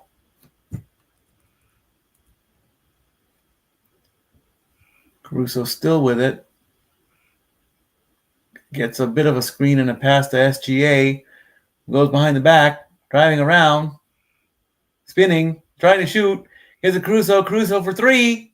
Nope. He missed. Here come the Pacers.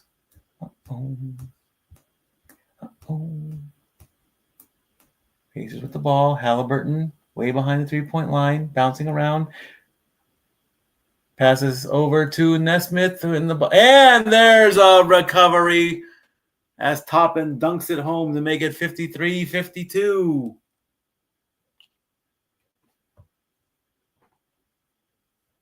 SGA. And that is a turnover.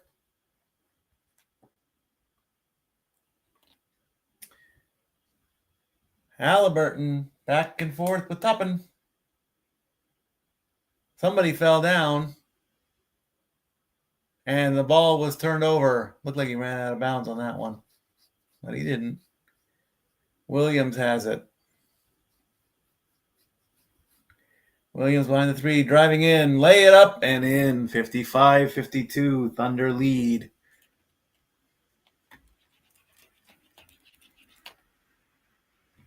Toppin driving in, tried to draw the foul.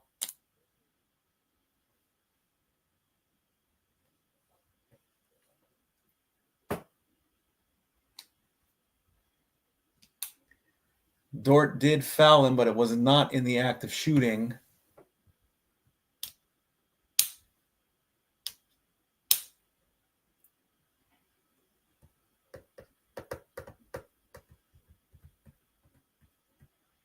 Oh, now what?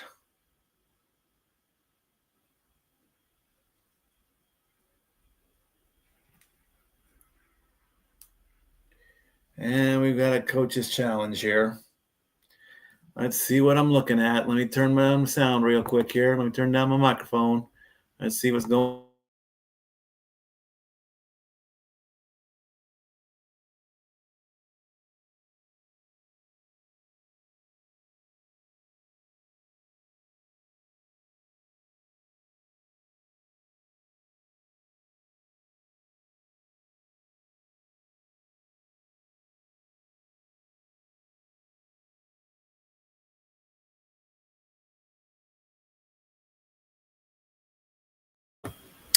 So it looks like Dort and Williams were trying to guard Toppin, and there was some contact to the head, which we're reviewing.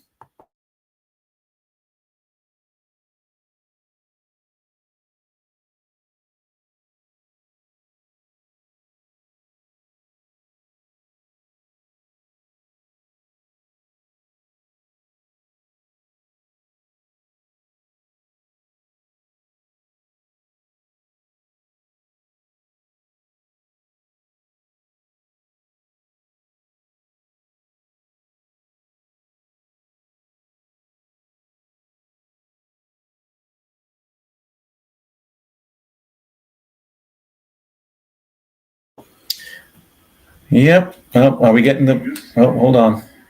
Sound off. So it's Caruso and Dort going after Toppin. Caruso gets called for the foul, but they're challenging the flail. Oh, here we go.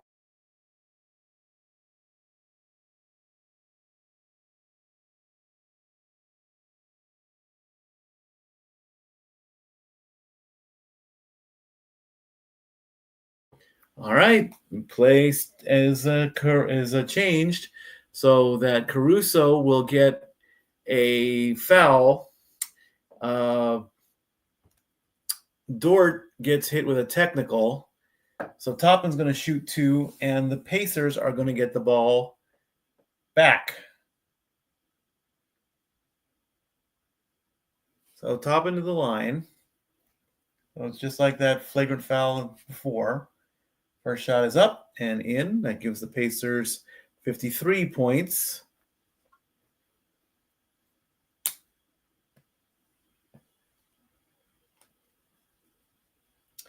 And the second one is no good. That's all right.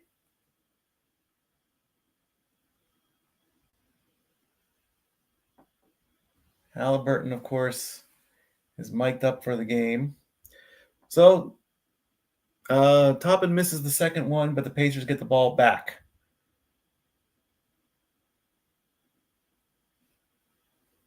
Driving in.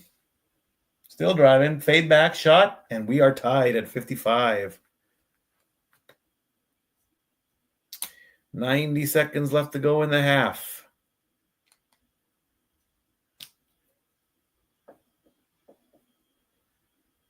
Williams loses the ball, and that will go back to the Pacers with 1:20.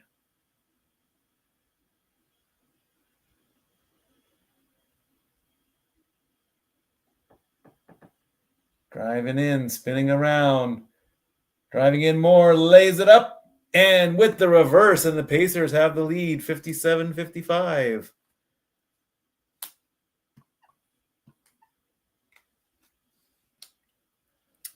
Williams has passed it off. Driving in, quick shot. It's good. As Wallace ties it up, 57-57.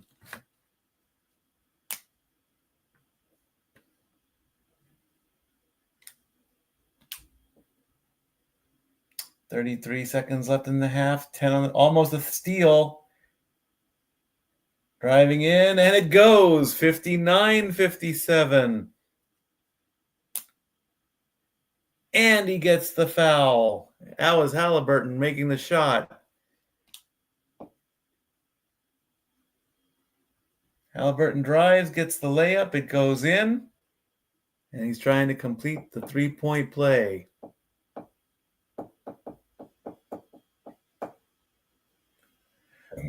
And he does. That makes it 60-57.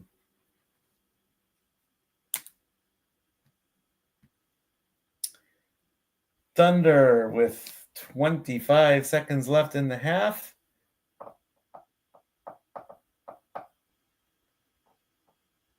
Williams has it. Bouncing around, he shoots. It misses. 10 seconds left, and the Pacers have the ball. Can they get one last shot before halftime? And they miss, and the tip-in doesn't go in, but that's okay. For now, the Pacers' lead is 3 points as we go to halftime. 60-57. Pacers lead.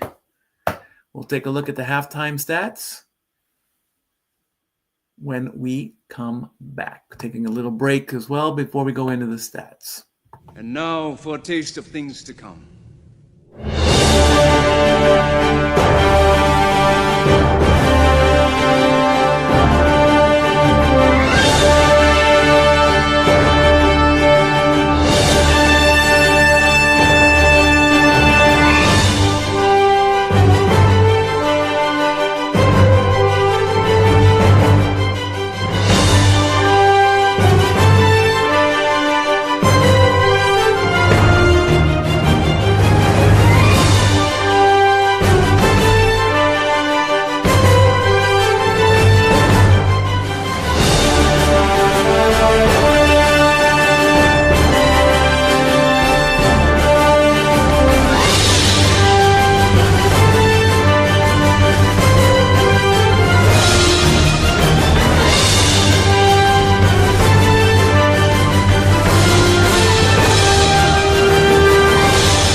All righty.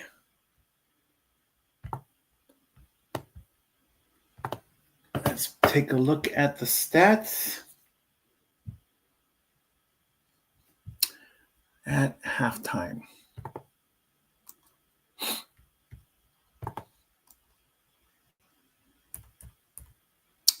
Williams with 16. SGA with 12. Holmgren with 6. Dort with 5. Nothing for Hartenstein. He might go back to the bench for game 5. Caruso with 11. Kenrich Williams with 4. Wallace with 2. And Wiggins with 1. As far as fouls, Isaiah Joe, Caruso, and Dort each have 2. For the Pacers, Siakam at 14, Halliburton at 8, Nesmith and Turner at 6, Nemard with 3 on the bench, McConnell 8, Toppin 7, Maturin with 5, and Shepard with 3. As far as personal fouls for the Pacers, Nesmith, Turner, and Nemard each have 2.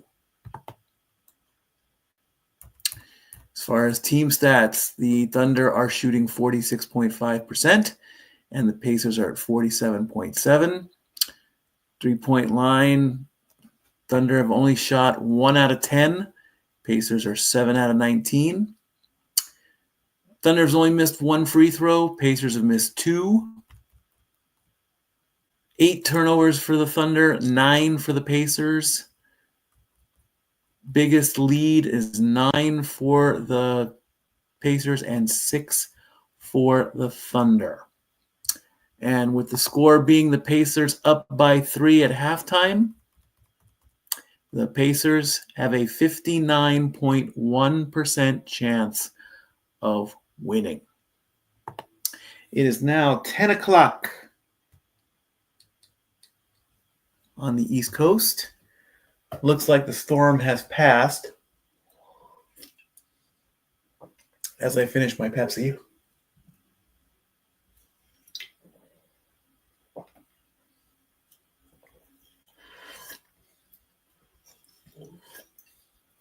My Pepsi for the night.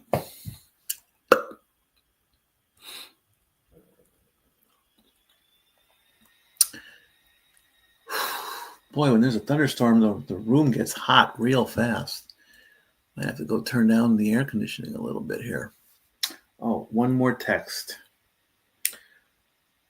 I've also been told to start at 10 tomorrow.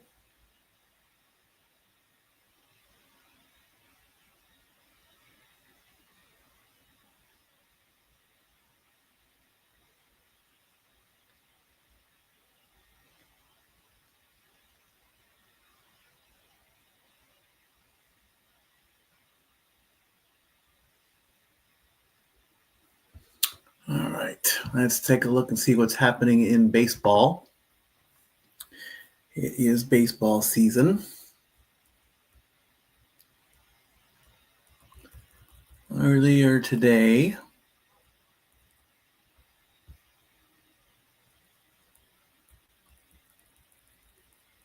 the Pirates had to go into extra innings to defeat the Cubs 2-1. The Phillies shut out the Blue Jays 8-0.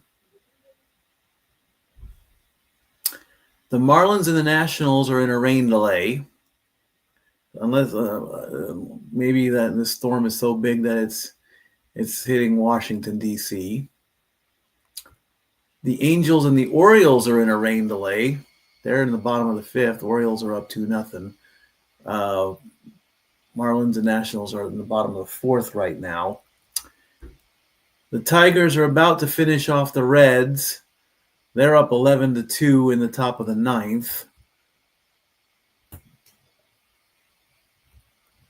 The Yankees and the Red Sox, there's a good rivalry. They are tied at the bottom of the 10th. They have a runner on 3rd right now, so if the Red Sox get that runner in, they'll win that matchup. Rays and Mets, Rays are up 7-5, bottom of the 8th. Braves are up 12-4, so that might go the Braves' way. 3-1 Rangers over the White Sox. Astros are losing to the Twins 9-2. Athletics are beating the Royals 6-1. Brewers are beating the Cardinals 3-1, and the Padres are beating the Diamondbacks 1-0. The Guardians will be taking off on the Mariners in just a few minutes, and the last game of the day will be the Giants and the Dodgers. 70 degrees in Los Angeles. 74 degrees right now in Sevier County.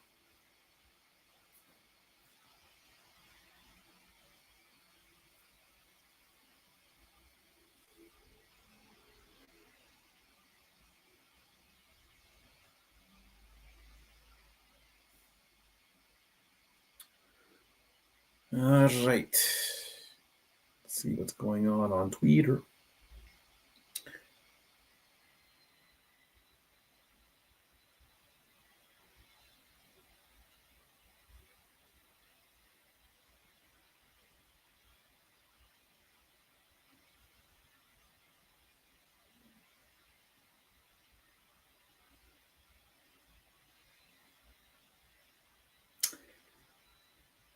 Oh, Chelsea Green didn't make it to SmackDown tonight. She's lounging by the pool.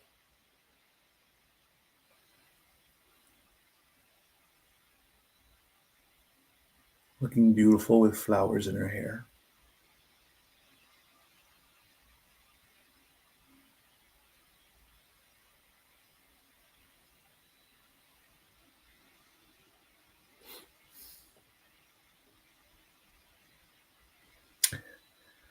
All right.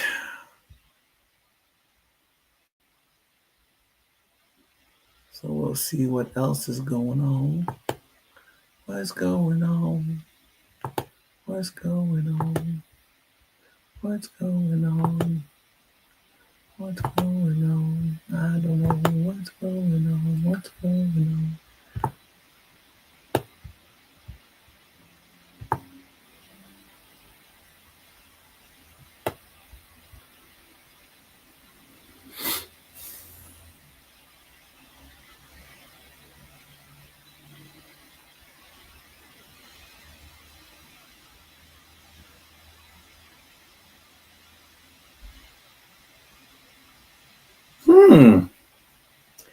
Nepal and India are literally separated by a creek. That's interesting. I want to look that up. It's amazing what I find on Twitter. Okay, maps.google.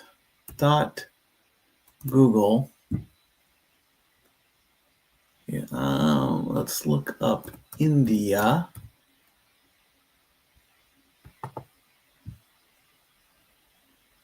And let's zoom in. And what is the name of that creek?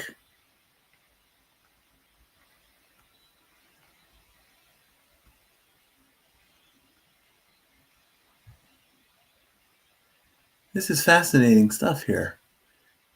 Where's the border? There's the border.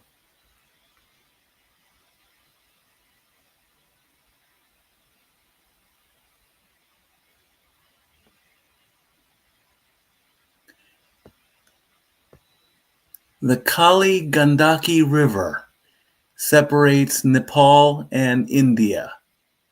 That's fascinating. And it's confirmed too. All you have to do is cross the Kali Gandaki Bridge. Fascinating. What else is there? I never made it to the Mexico border with California. I never got to do that once.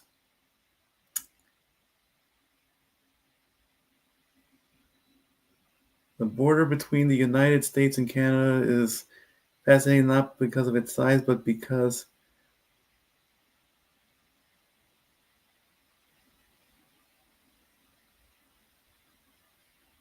oh,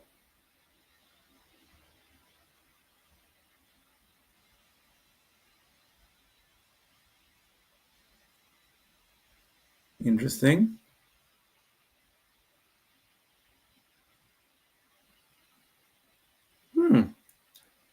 Learning about borders. I love this. There's somebody's house that sits on the border between Malaysia and Indonesia. Okay. There's another instance where Argentina, Paraguay, and Brazil are all separated by a river as well as we start the third quarter. You get to learn things on a watch along, I guess. 3-point attempt. No good.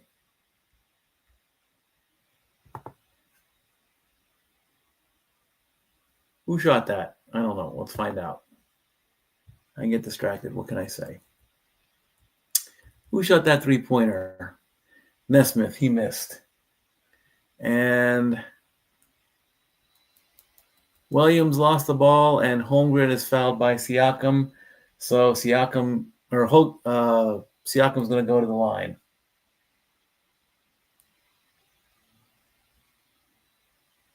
Yeah, that's a foul, all right. He's got his hand up and everything.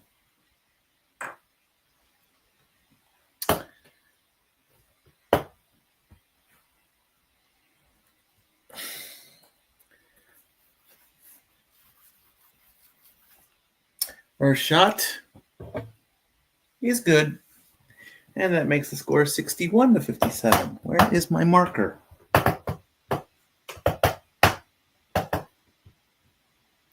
Where is my marker? Oh, there it is. Siakam won the title with Toronto in 2019. Siakam second shot. He is good. He makes them both. Pacers have a 5-point lead. 62-57.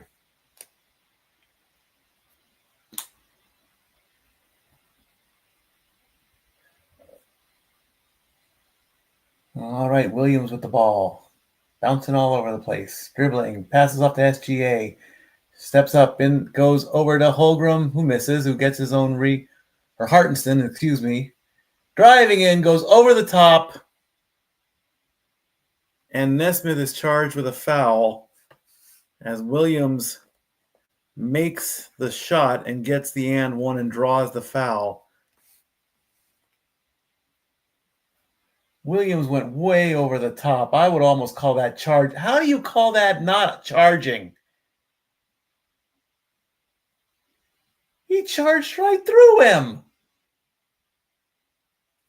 Free throw is up and in, and that's 60 points for the Thunder. I got to look up that rule.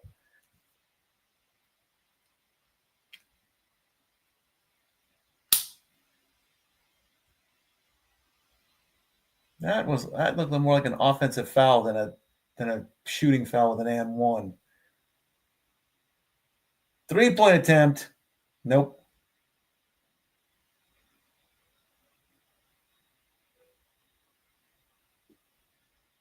Gosh, it's hot in here. Driving in. Didn't call the foul on that one, did they? And we are tied at 62. Holmgren makes a shot.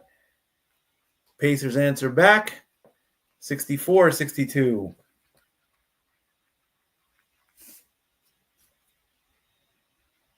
Thunder misses.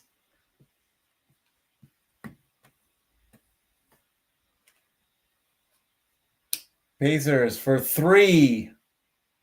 That bounced off the front of the rim.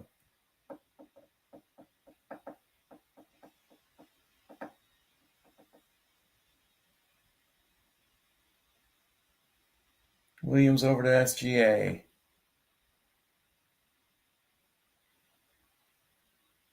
Williams for 3. Nope. Rebound goes to the Pacers.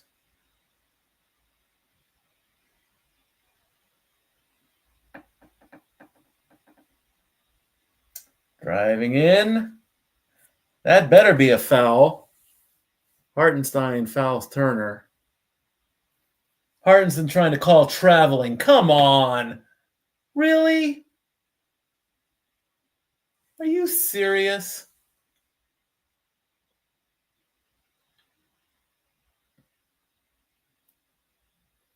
If that was traveling, I'm a millionaire.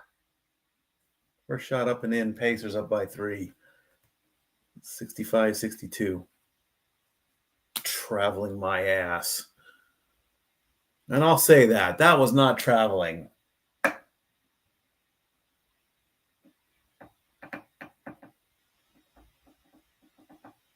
Next shot is good. Pacers up by 4, 66-62.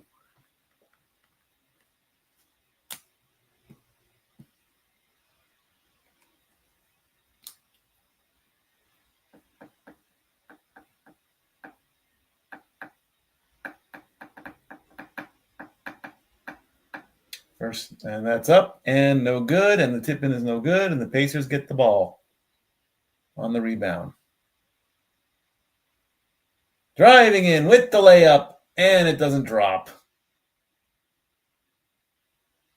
Fans wanted a foul on that one, but I didn't see that, so can't call that.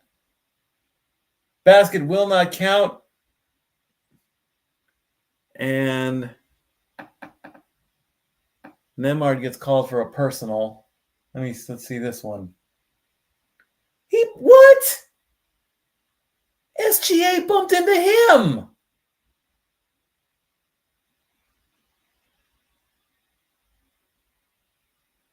Where's the foul?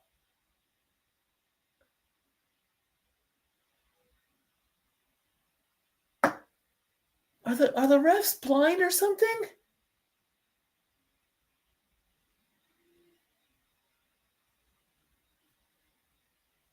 SGA with the ball behind the three-point line over to Dort. Dort drives in. Three-pointer no good. Pacers get the rebound. 8:30 left to go in that third quarter.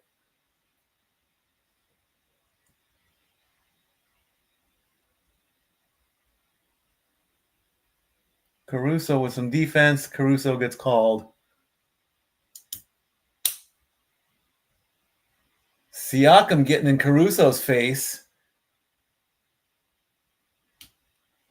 Siakam getting in Williams' face too.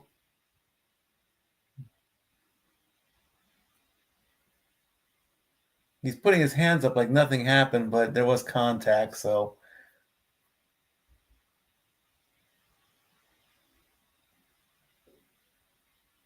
Fade away up and back and in. 68-62 is the score.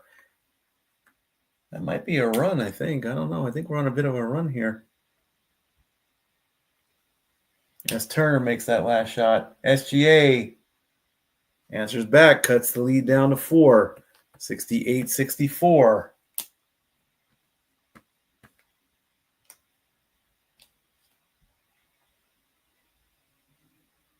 And Halliburton with a bad pass.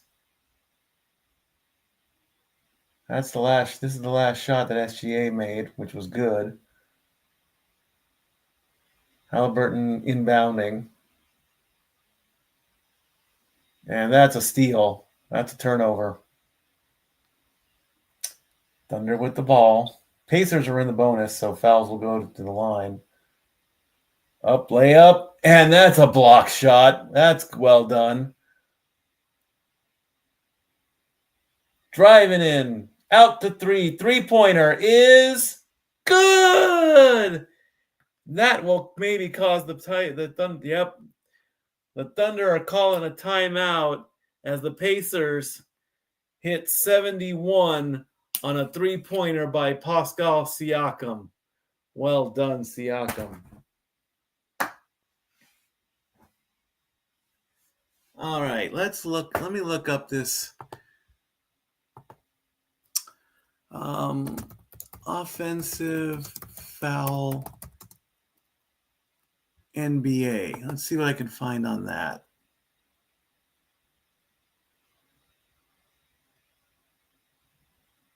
Rule number 12, fouls and penalties.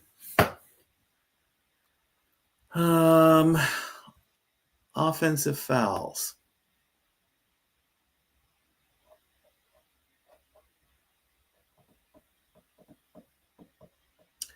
A personal foul assessed against an offensive player which is neither punching or flagrant shall be penalized in the following manner. No points can be scored. The offending player is charged with a personal foul. The offending team is not charged with a team foul. No penalties, free throws, or... no, that's not what I'm looking for.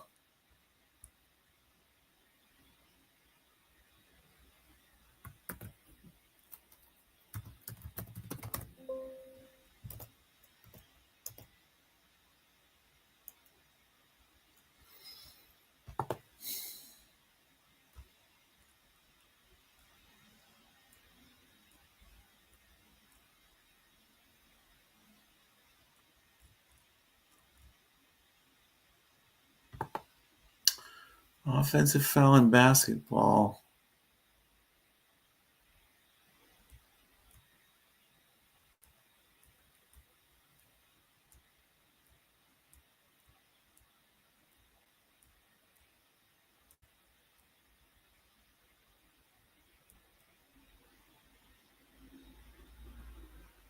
When an offensive player with or without possession of the basketball pushes or moves a part of their body into the torso of a defender who is in legal guarding position, this is known as a charging foul. It should be stated as well that if an offensive player collides with a legal guarding defender while attempting to pass the ball to a teammate, which is commonly known as a pass and crash, no, that's not what I'm looking for.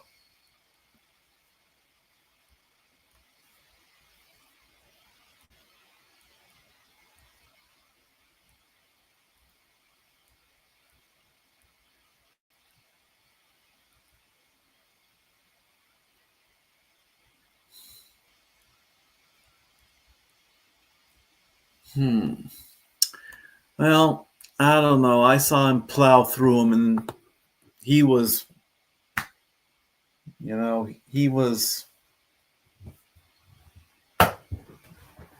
looked like he was set, and he was just ready to go there. And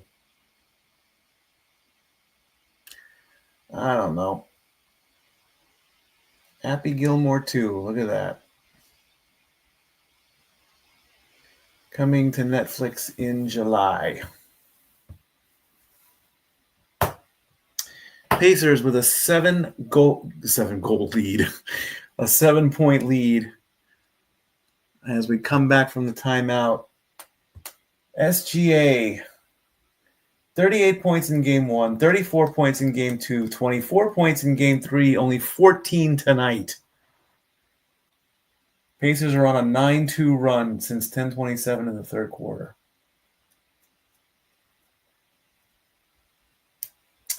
Thunder with the ball. SGA with it. Driving in, turns around, looking for help. He's only got 3 seconds left. The ball will stay with the Thunder, but they only have 1.6 on the shot clock. SGA was all over the place, just looking, trying to spin.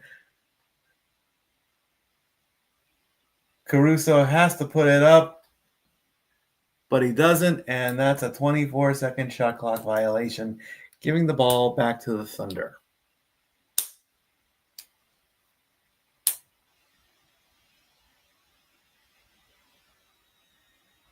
Halliburton has the ball, bringing it up court.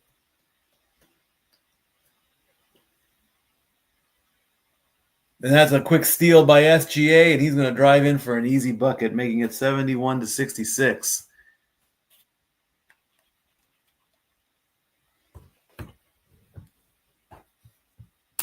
Halliburton to Nesmith, who answers with a 3.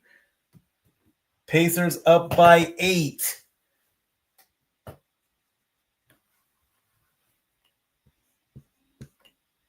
(74-66). SGA with a shot. He missed. He got fouled.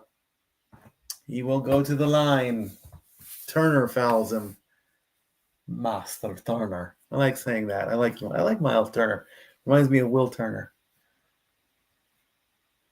Look at that 3. Boom.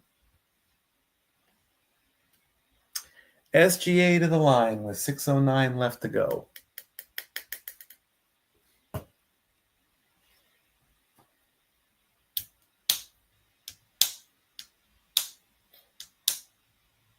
First one up and in.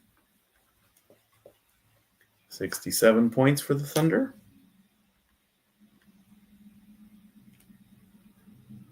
Williams comes out. Wiggins comes in. I really don't count the substitutions. Next shot, up and in. Thunder down by 6.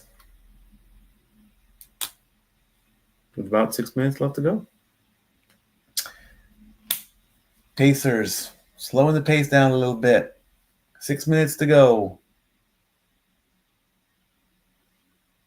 Halliburton driving back.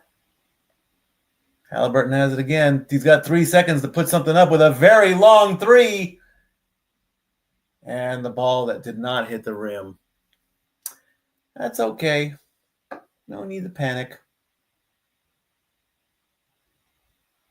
That would have been sweet if he made it, though.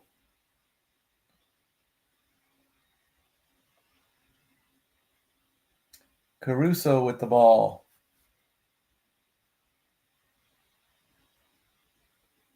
Over to SGA. Right at the free throw line. Got it. 74-70.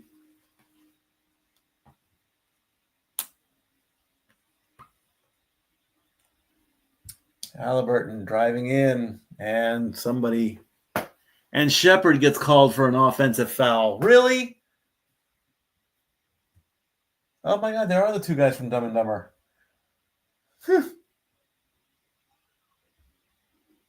Yeah, I can see that one. Caruso brings the ball up, driving right in, layup, no good. He gets fouled.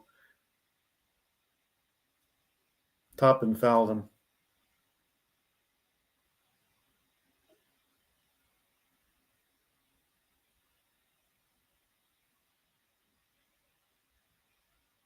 As we get a look at that replay with SGA on the last shot.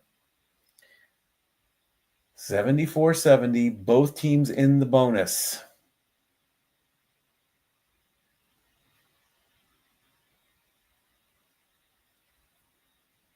Thunder have the ball. Caruso has it. Passes to SGA. He shoots. And Caruso tips it in. 2-point lead. 74-72.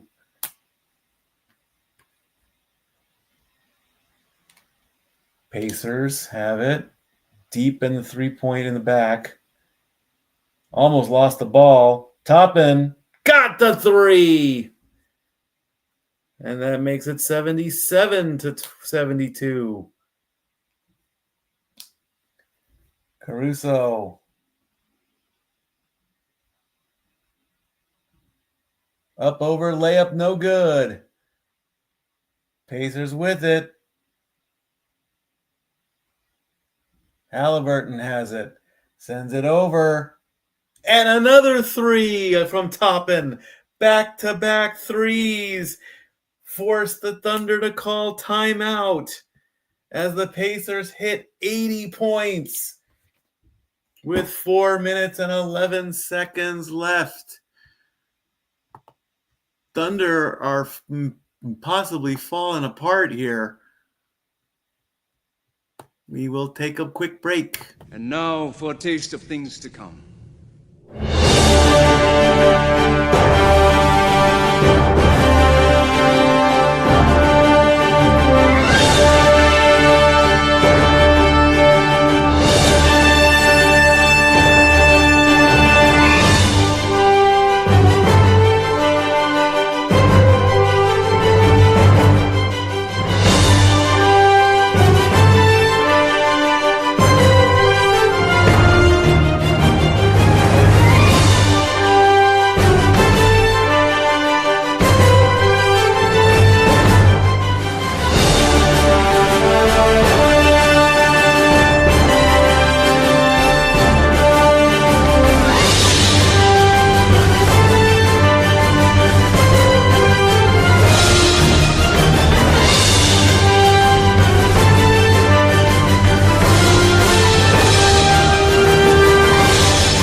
I had to go down and turn on the air a little bit because with this storm, the humidity causes the heat, and man, it's hot.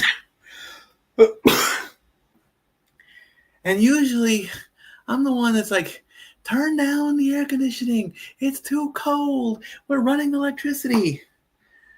Man. Whew. And now I shiver as the air kicks in.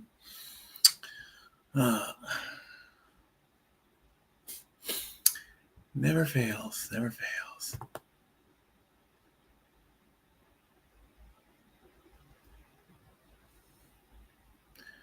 All right, we can get rid of that. Get rid of that. And you can get rid of that. And we'll do the stats on the next timeout.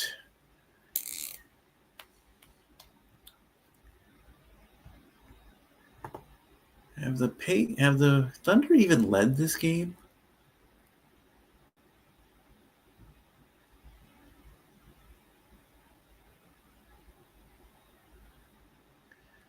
Not really. Not from what I can see.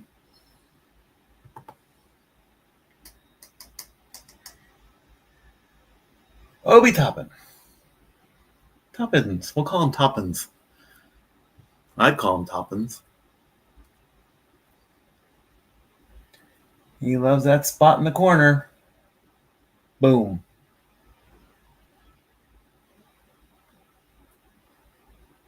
$38 points in the paint for the Thunder. May the force be with you, Obi. There's no stopping Obi. That's a good one. All right, let's see what the Thunder can do after the timeout.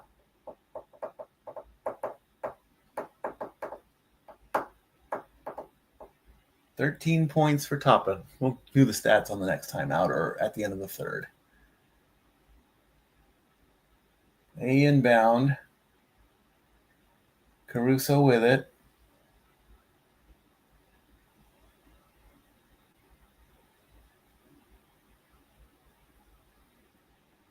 And Siakam called for a foul. I didn't see a foul.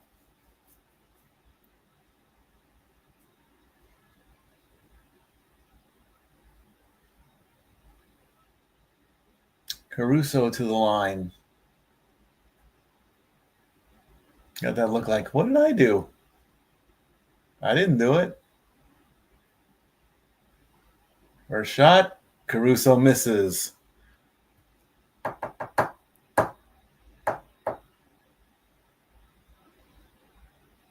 He gave him a hug, essentially.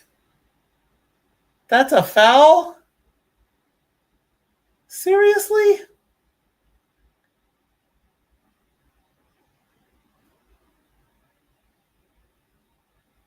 Second shot is up and in, and that makes the lead 80-73.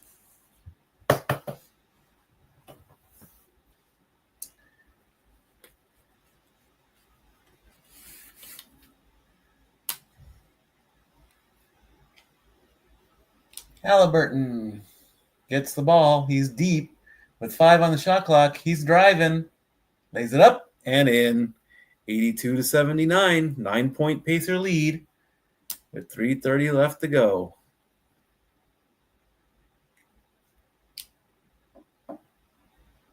Caruso for 3. Got it. 82-76.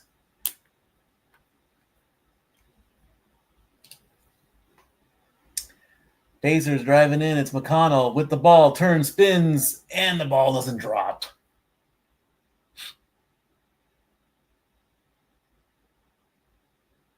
Three minutes left to go in the quarter.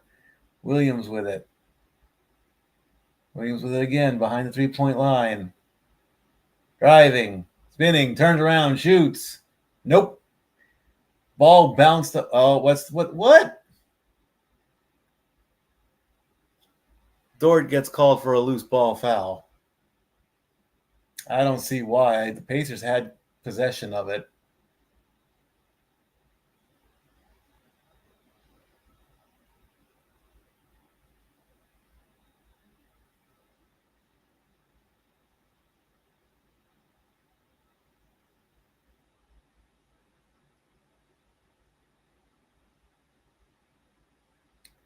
Halliburton at 10 points.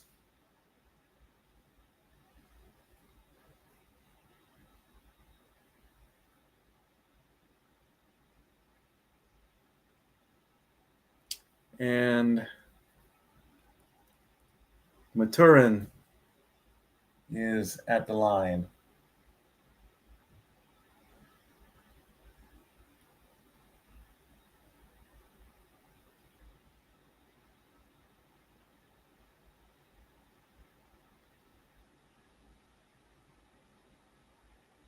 First shot is good. Pacers at 83.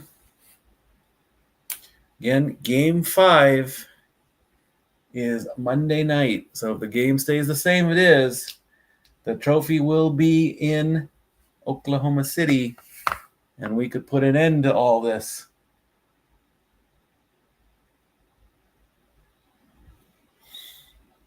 $83-76. Next shot is good. 84 for the Pacers. 8-point lead with 2:45 left to go.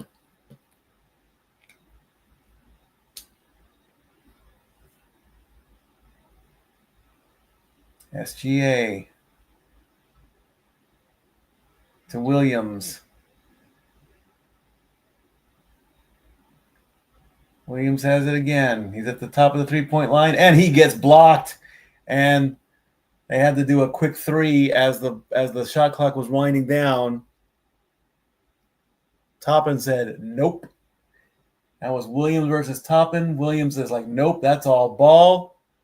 And that's a shot clock violation.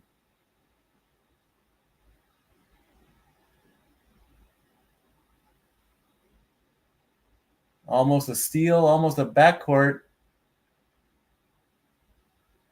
Toppin with a dunk. And the Pacers now have a 10-point lead.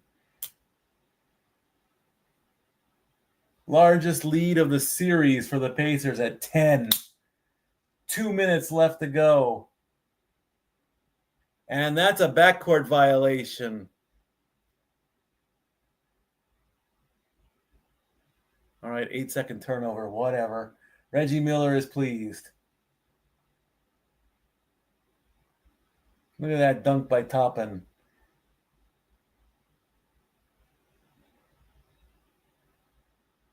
Pacers get the ball back. Long lob to get the ball in play. And McConnell has to chase it down a little bit. McConnell. It doesn't go. Rebound Pacers, but Wallace gets called for the loose ball foul on Toppin.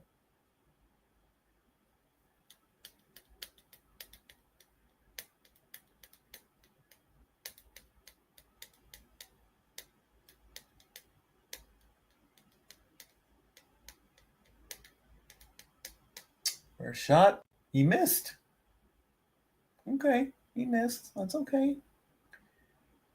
No need to panic. It's just a miss.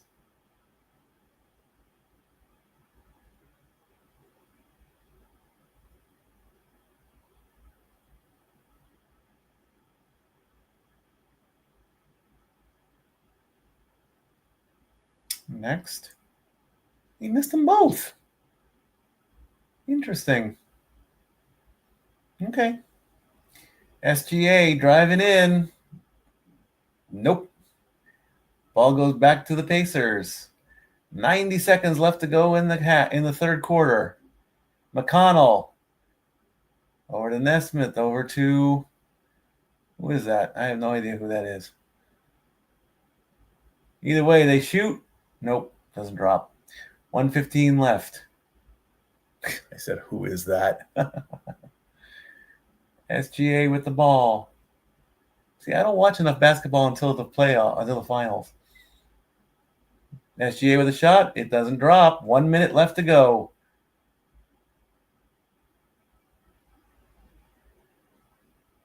And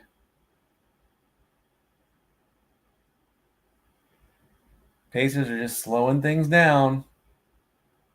6, 5, 4 on the shot clock. Misses. Rebound, Thunder with 33 seconds left. And that will not drop as Toppin fouls Williams. So Williams will go to the line with 32 seconds left on the clock in the third.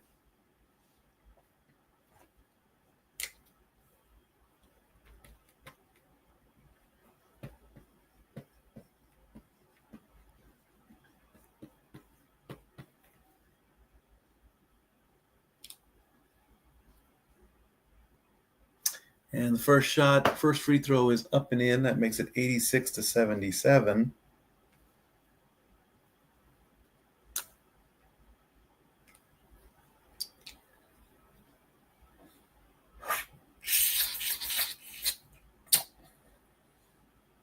Williams has been perfect from the free throw line.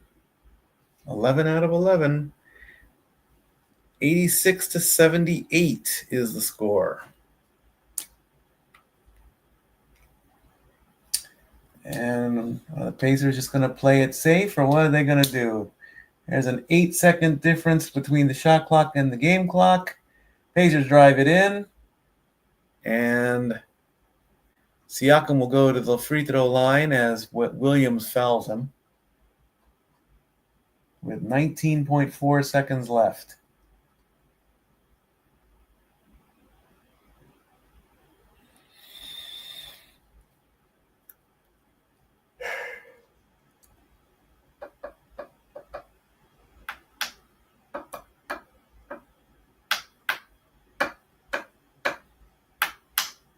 First shot is good. Pacers back up by 9, 87-78.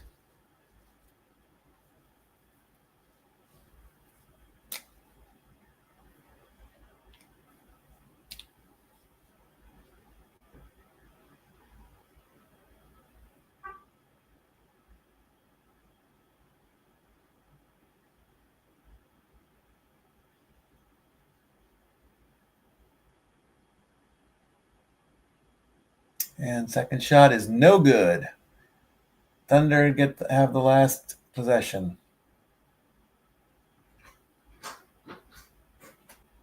10 seconds left. 8, 7, 6. Williams with it. 3, 2, up and in. 2.2 seconds left. Thunder take, and we go for the final, a long buzzer beater, but it doesn't really matter. And that's going to end the third quarter as the Pacers have a 7-point lead, 87-70. There you go. Take a quick break. We'll give the third quarter stats.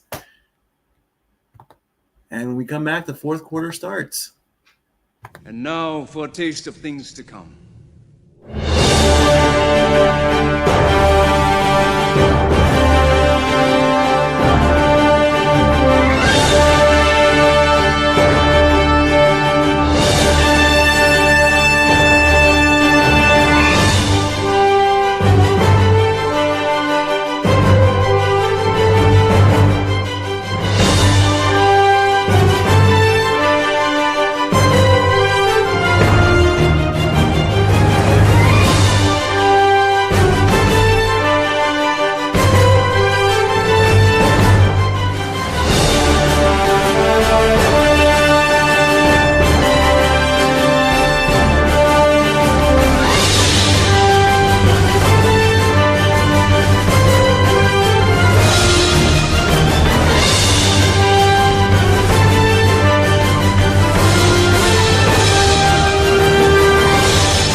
Alrighty, let's take a look and see where everybody stands right now.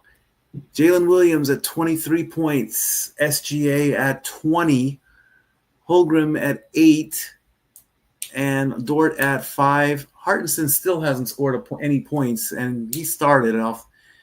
They should start Caruso in Game 5. I really think so because he's got 17. Fourth quarter is getting ready to start. Kendrick Williams has 4. Cason Wallace has 2, and Wiggins at 1. For the Pacers, Siakam at 20, Turner and Halliburton at 10, Nembhard at 8, and Nesmith at 6. Obi Toppin, 15 points off the bench. McConnell at 8, Mathurin at 7, and Shepard at 3. Honestly, I think starting Isaiah Hartenson was a bad idea because he has not scored a single point in the entire game. So they should bench him and start Caruso, honestly. That's what I think. I mean,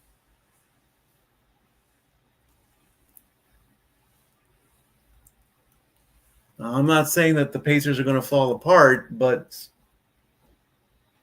it all comes down to the fourth quarter.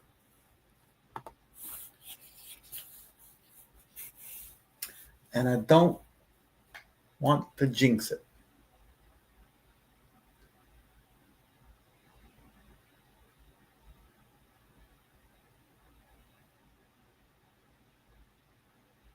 More rain coming. Wonderful. All right, getting ready to start the fourth quarter. Thunder with the ball. Caruso coming up.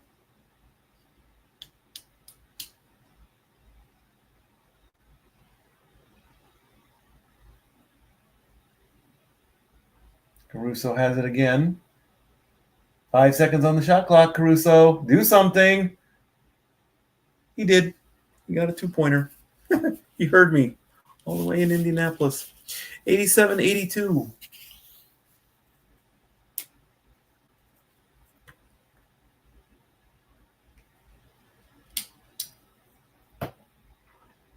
Let's see what's going on over here. Nesmith misses. Shouldn't have gone for that one. SGA driving in and loses the ball. And who's got possession?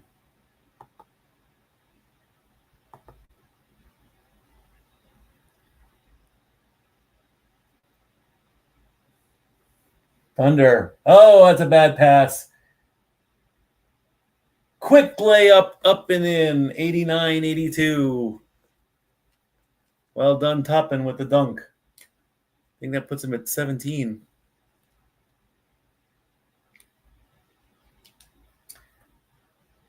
SGA from the free throw line? Nope. Pacers coming down. Misses the 3. Couldn't get it back.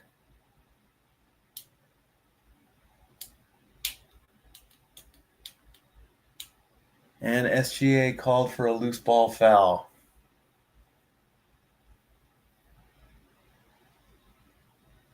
Boom! Right there. Siakam and Wacom. I don't know.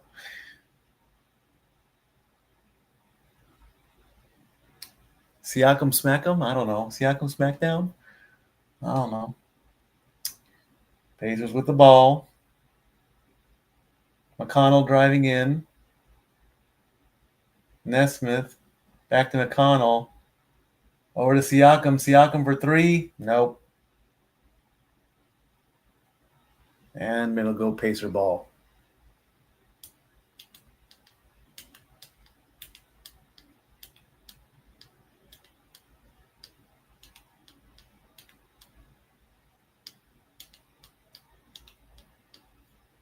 Caruso brings it up. Gets a bit of a screen. Holmgren tries to go for a spin and loses the ball. But Nesmith is charged with a foul? Yeah, my thoughts exactly. How is that a foul? Explain to me how that is a... Exactly, coach. Yell at the ref. Caruso gets it. He throws a pass over. Holmgren spins around, and Nesmith gets called for the foul? That should be an offensive foul. He's spinning around. His hand goes under his arm, and that's not an offensive foul?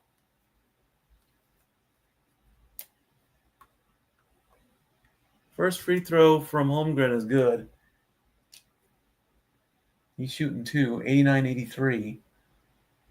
As the Dumb and Dumber guys are staying right there, too. And he makes the other one, 89-84. 5-point lead, Pacers. McConnell dancing around the court with the ball. Don't go for the wild three. Turnover. Caruso with it. SGA with it. Going for three. Nope, no good. Rebound. Holmgren who lays it in. 89-86. And the Pacers are going to call timeout. Slow down the momentum a little bit. Good call. The Pacers better not get sloppy in this fourth quarter. I'll tell you that right now.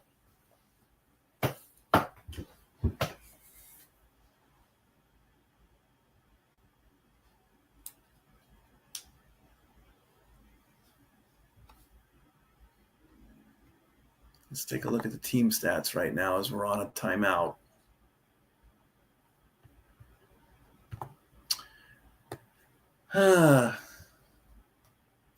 Thunder shooting 44.8%, Pacers at 45.5%. 2 of 15 for the three-point line for the Thunder, 11 of 31 for the Pacers. Thunder have only missed 2 free throws. Pacers have missed 5. 14 turnovers for the Pacers, 13 for the Thunder. Largest lead is 10. And with the Pacers leading by 3 points, the percentage is at 68.5%.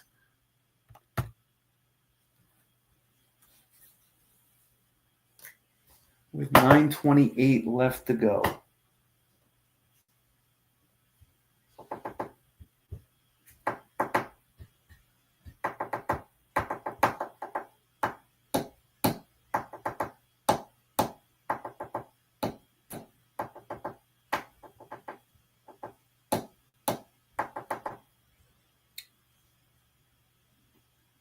What is that, a Hyundai?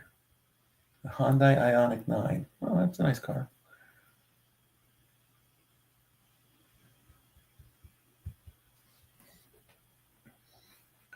I hear voices in my head. They count to me. Strawberries and Grey Goose vodka. Interesting combination.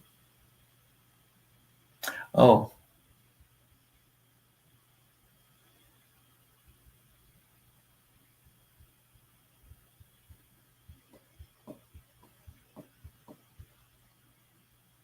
I'd like to know when Domino's decided to go in and make a stuffed crust pizza. I do say stuffed crust is my favorite, just behind their pan pizza. So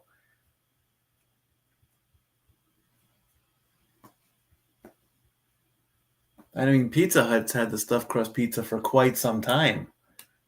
Ringo Starr, when he was promoting that, you know, I mean, I eat my pizza crust first.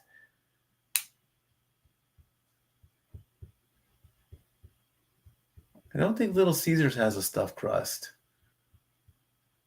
I'm glad Papa John's did. They have a good stuffed crust. We have 2 major pizza companies out here in Sevier County, Big Daddy's and Mellow Mushroom. Mellow Mushroom needs to come out and do a stuffed crust as well. They have a great pizza. They use some kind of Appalachian bottled water to make their crust. Throw some cheese in there.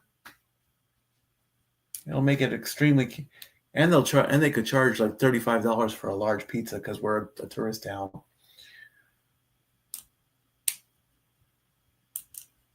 All right, let's see what the Pacers do after the timeout.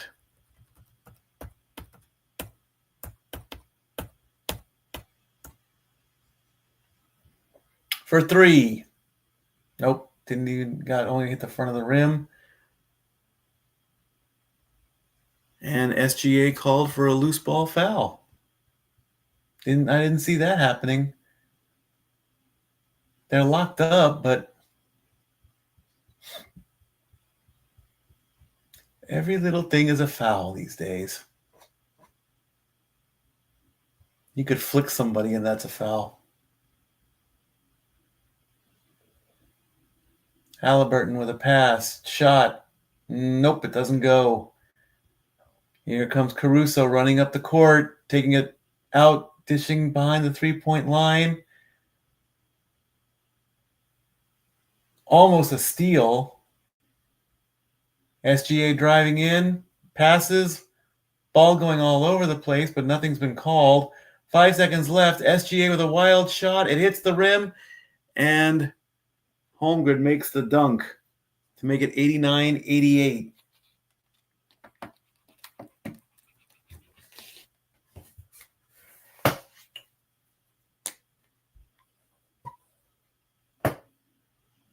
Pacers cough up the ball. SGA driving in. And Shepard fouls Caruso. 8:13 left to go. SGA with that wild shot, and Holmgren just comes right in, dunks it home.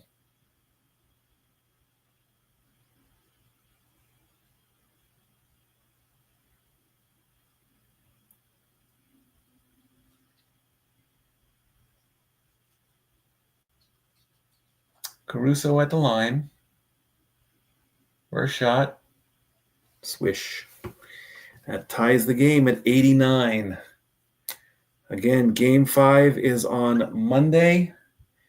Game 6, if necessary, is on Thursday. Tomorrow, the Liberty take on the Fever. Caitlin Clark's in the crowd. Caruso for the second free throw. No good. Pacers get the rebound. Pacers coming up. And that is Halliburton spinning and dancing. Quick pass. Siakam back to Halliburton. 5 on the shot clock. Come on, Tyrese. Gets a lucky bounce. 91-89. 7:43 left to go. 12 points for Halliburton.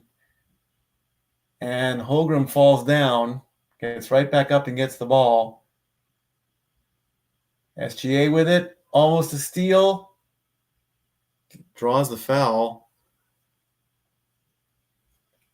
Siakam, no, wait. Yep. Siakam called for a personal foul, not a shooting foul. Where's the foul?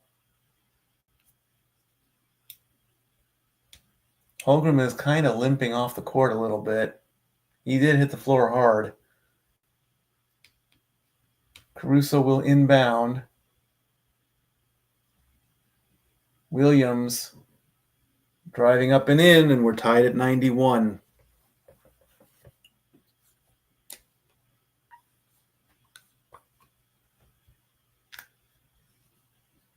Pacers just throw it up, get the ball back, and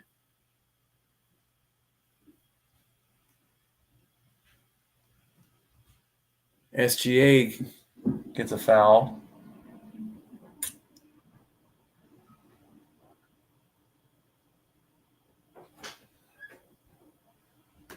91-91 is the score.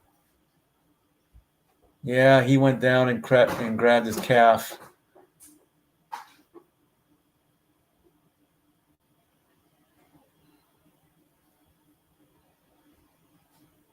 $7:10 left to go. Pacers with the ball.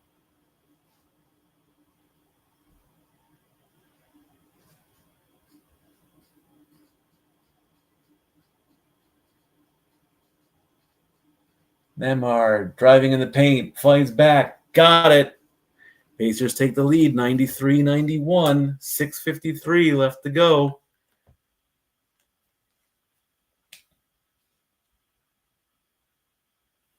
Williams passes, drives up in the lane, and gets blocked. Pacers moving up. 6:30 left to go. Siakam to Halliburton. Over in the corner, shoots up, basket won't count. Wallace called for a personal foul.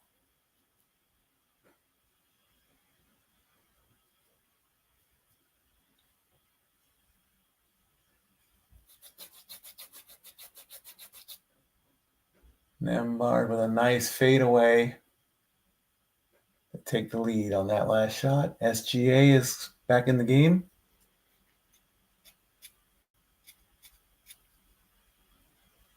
Pacers with the ball.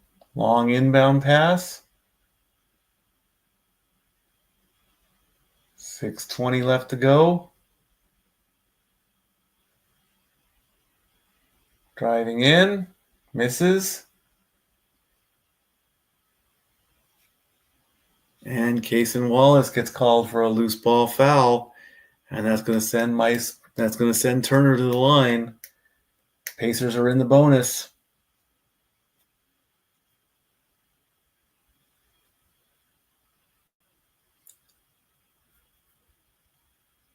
Basketball players, I guess, are only second to football players when it comes like, what did I do? That's what I've been seeing all night. I've been thinking, what did I do? I didn't do it. 94 is the first free throw is good. 3-point lead.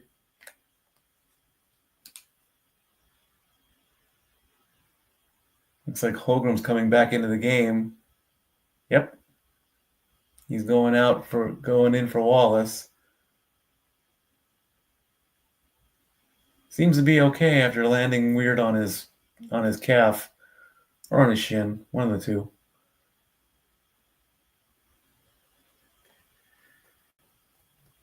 Turner at the line, shooting a second free throw. And it is good with a double bounce. That thing bounced all over the place. 4-point lead, Pacers. 6:09 left to go.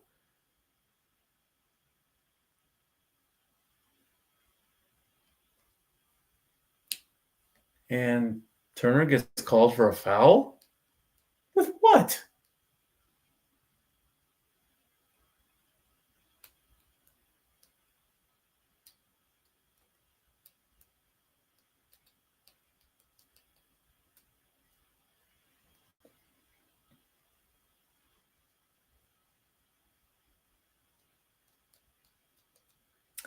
Okay, well, the refs had a discussion about something. Don't know what it was. SGA gets the inbound.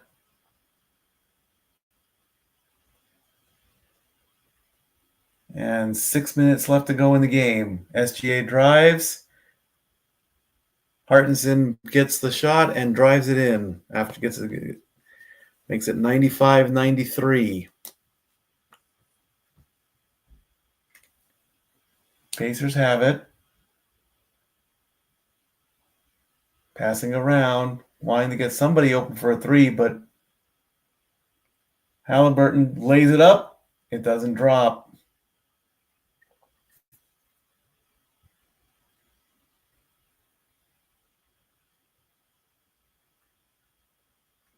Thunder driving in. And it's good, and we're tied at 95.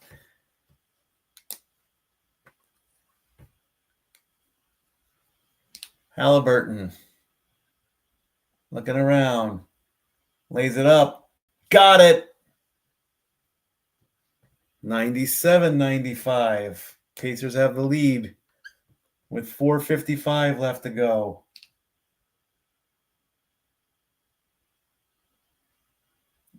Williams with it. Williams shoots, misses, rebound, back into the hands of SGA, drives in, lays it up and in, and we're tied at 97. 4:34 left to go.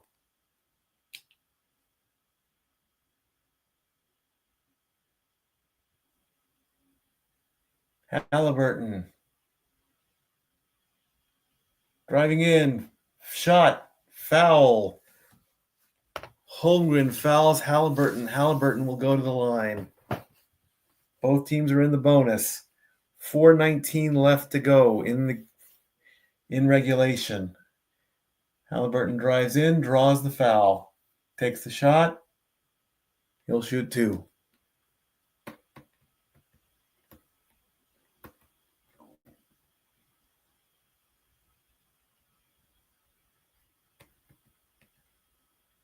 First one, good. Pacers have the lead, 98-97. This is going to come down to the wire, I think.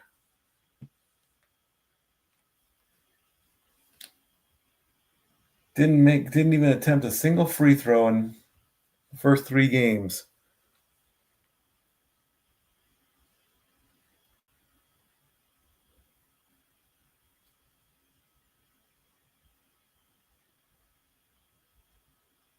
Halliburton waiting to take the second free throw and makes it.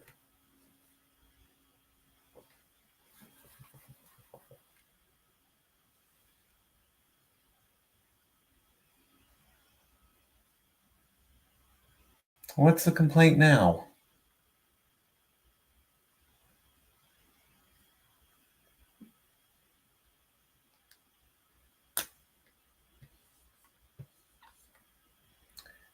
So somebody complained about something. Halliburton makes the second one anyway, and it's 99-97. 4:15 left to go. SGA against Nesmith. And the Pacers get the ball on a turnover. Halliburton with it. Nesmith back to Halliburton. Long three. Didn't even make it to the rim. And Dort fouls Nesmith.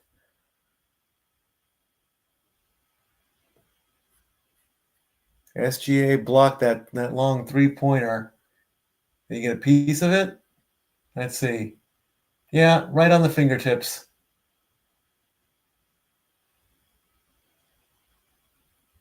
So Nesmith is going to go to the line.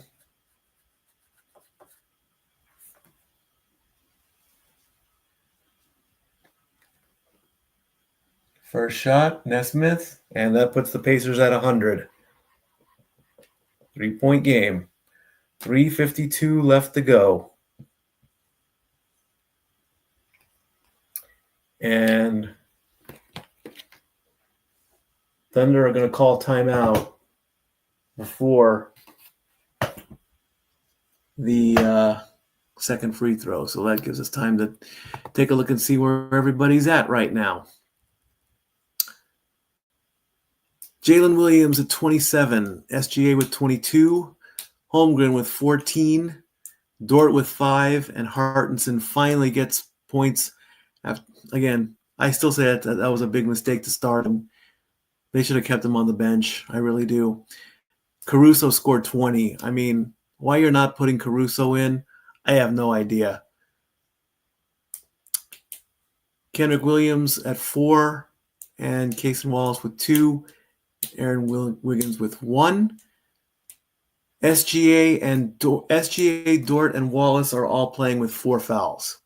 So that could be dangerous going into the last 3:52. For the Pacers, Siakam has 20, Halliburton has 16, Turner at 12, Nembhard at 10, Nesmith at 7. Off the bench, Toppin with 17. McConnell with 8. Maturin with 7. And Shepard with 3. And Nesmith and Turner have 4 fouls. That could be dangerous as well. 100-97 is the score.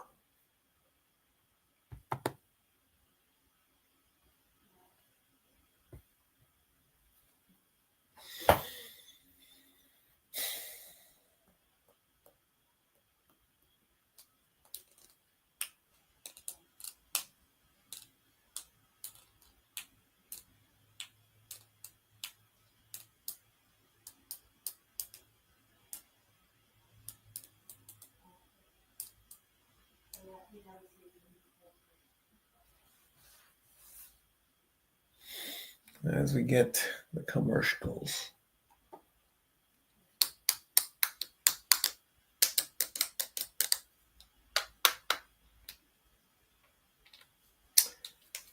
And how much time is left? 3:52 left to go.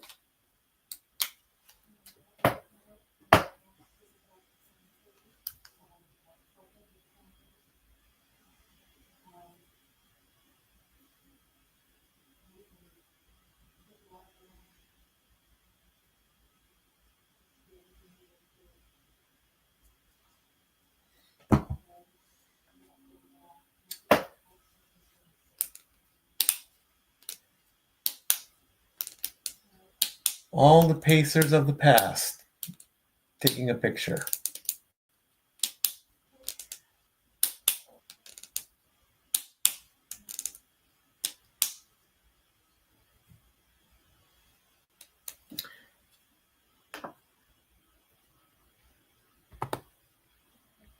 No, I want that. I don't want that. I want that. Give me that. This and that. You get this, you get that. All right, Nesmith is going to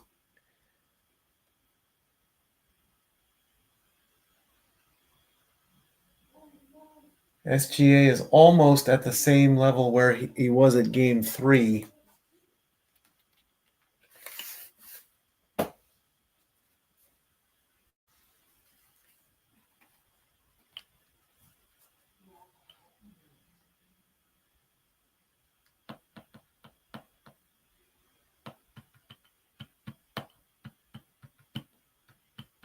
Nesmith waiting to make a second free throw. And he does. Two possession game, 101-97.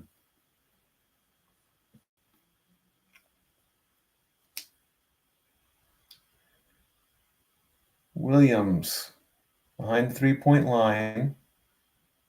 Now SGA's got it. He shoots. And Nesmith fouls him, so SGA will go to the line. Do we really want to make this a game of free throws? SGA or Nesmith he's got his hands on him, and then he pulls his hand back, and that's a foul. Yeah. Mm-hmm. First shot is good. It's at 101-98. That's 23 points for SGA. So if he makes this one, all right, he's at 24. So he's matched his points from game 3. 101-99. Halliburton with it. Driving in, lays it up and in. 103-99. Pacers lead by 4.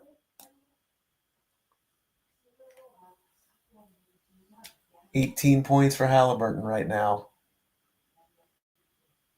Williams almost gives up the ball to SGA. Oh, back to Williams. Williams fakes the 3. SGA takes the 3, and it got it. He drained it. 103-102.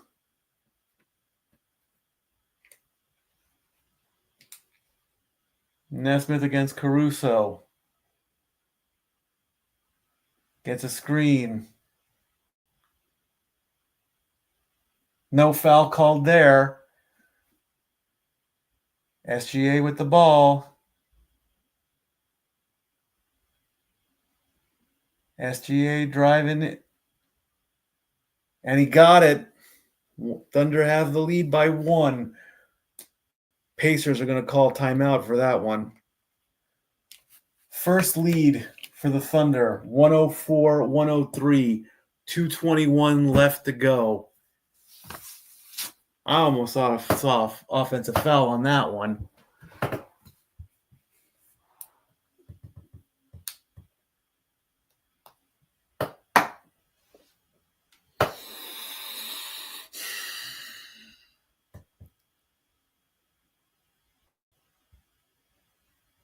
I swear I saw a foul on that one. What do I know, right? SGA with 29. Jalen Williams with 27. Holmgren with 14. Dort with 5. Hartenstein with 2. Caruso stays at 20. Kenrich Williams at 4. Wallace at 2. Wiggins with 1. And SGA, Dort, and Wallace each have 4 fouls. Uh-oh. Siakam with 20. Halliburton with 18. Turner with 12. Nembhard with 10. Nesmith with 8. Toppin on the bench with 17. McConnell with 8. Maturin with 7. And Shepard with 3. Halliburton is playing with 5 fouls. So he has to be really, really careful right now. You cannot lose Halliburton with 2 minutes left to go.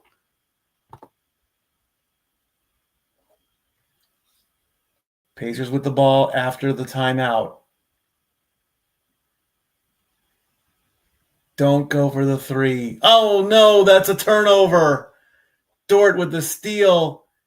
Caruso.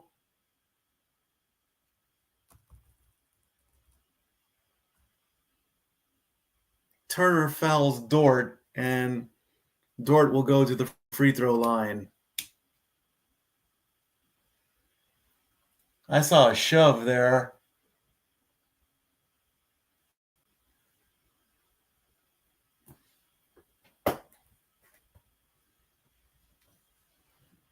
First shot, no good. 2:02 left to go.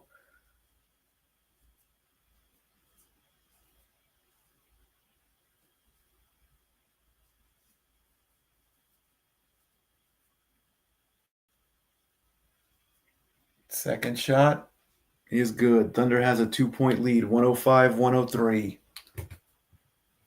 Halliburton.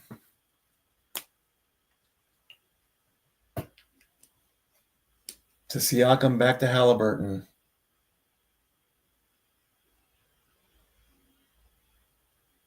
Halliburton still has it. He's going for the 3. And the ball goes back to the Thunder.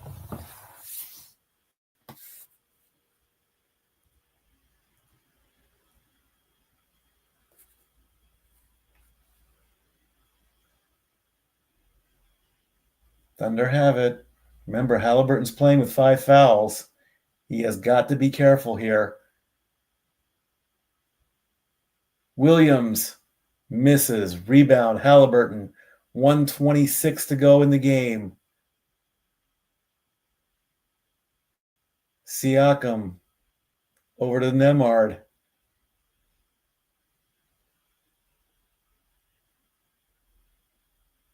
Six on the shot clock. Nembhard shoots. Misses. Rebound, Thunder.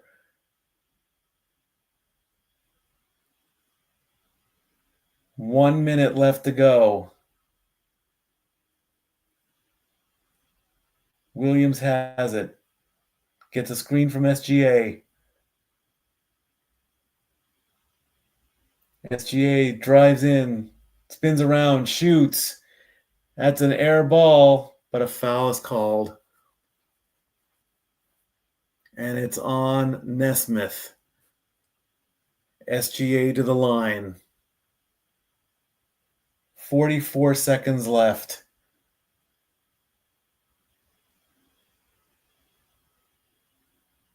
Yeah, he touched him on the wrist.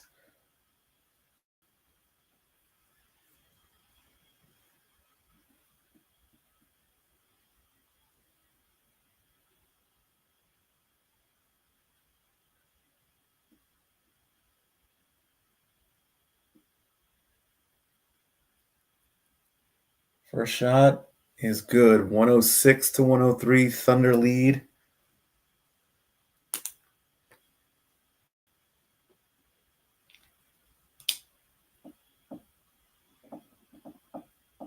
$30 for SGA. Next one is good. 107, 103. Nesmith fouled out. Halliburton with it.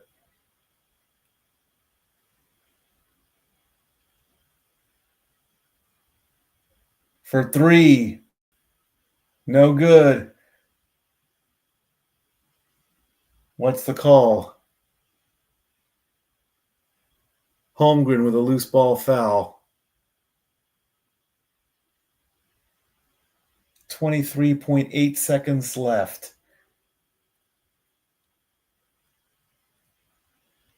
2-possession game for the Thunder.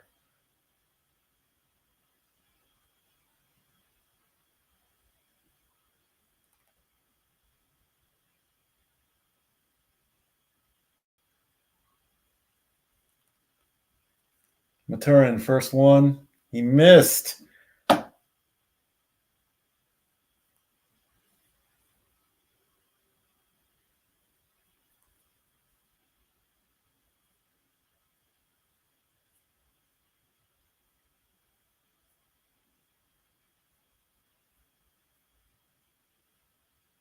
He needs this one.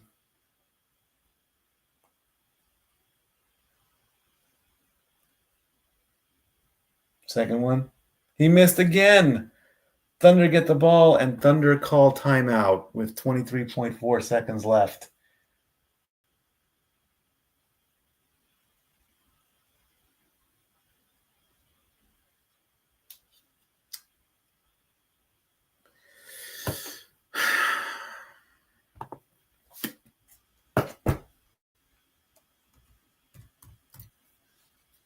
SGA 31 points, Jalen Williams 27, Holmgren at 14, Dort at 6, Hartenstein at 2, Caruso at 20, Kenrick Williams at 4, Wallace at 2, Wiggins at 1, and nobody playing with 5 fouls.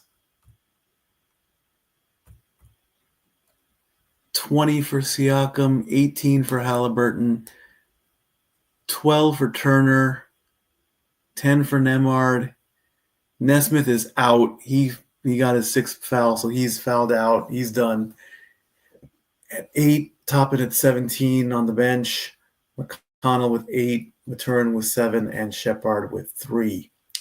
23.4 seconds left. The Thunder have called timeout.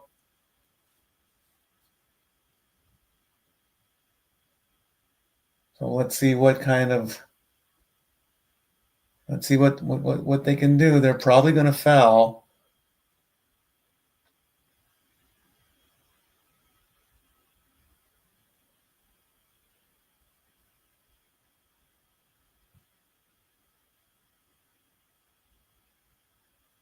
SGA is now 31 points, so he's back in his groove. Game 3 was his worst game so far. Caruso will inbound. Unless the Pacers are trying to get a quick steal off of the inbound.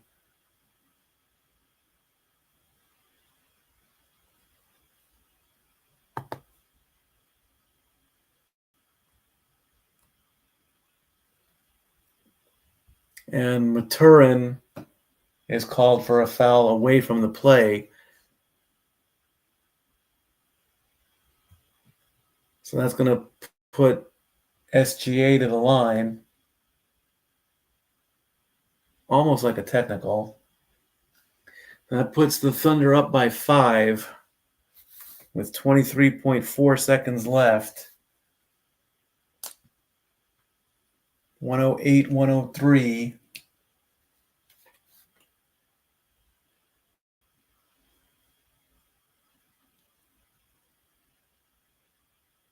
A 9-0 run in the last 2 minutes and 56 seconds for the Thunder.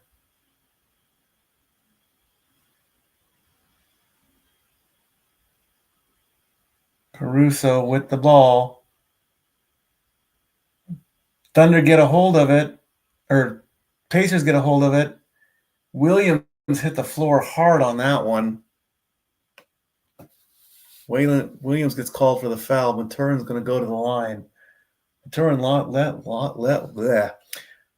Maturin missed his last, who knows what, how many free throws he's missed. Halliburton got a piece of it. Maturin just had no chance to go to the basket.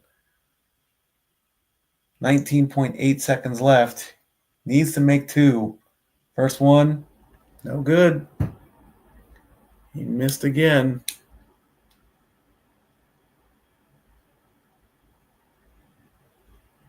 Yeah, Williams went down hard on that one. He jumped all over Maturin.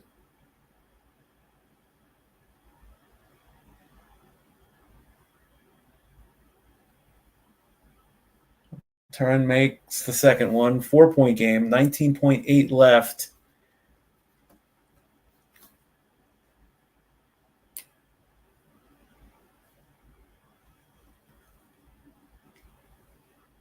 And Maturin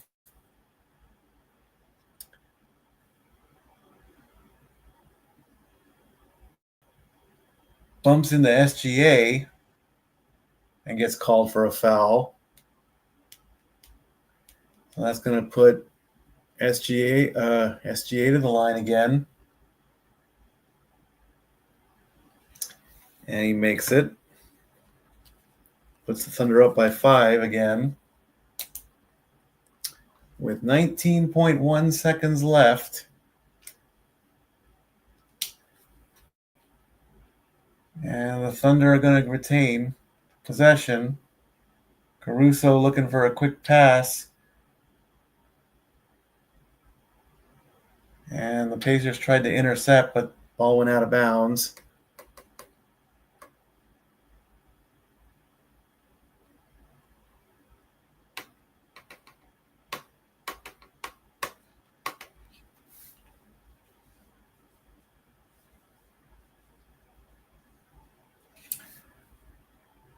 Williams comes through.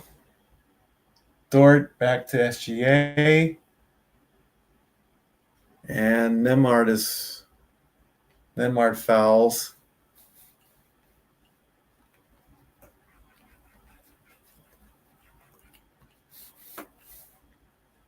And it looks like the fans are starting to walk out of the arena.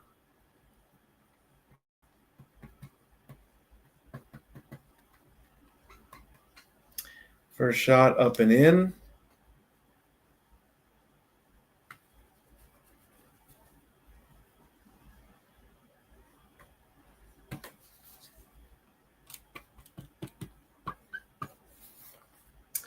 Second is up and in. That's 111 to 104.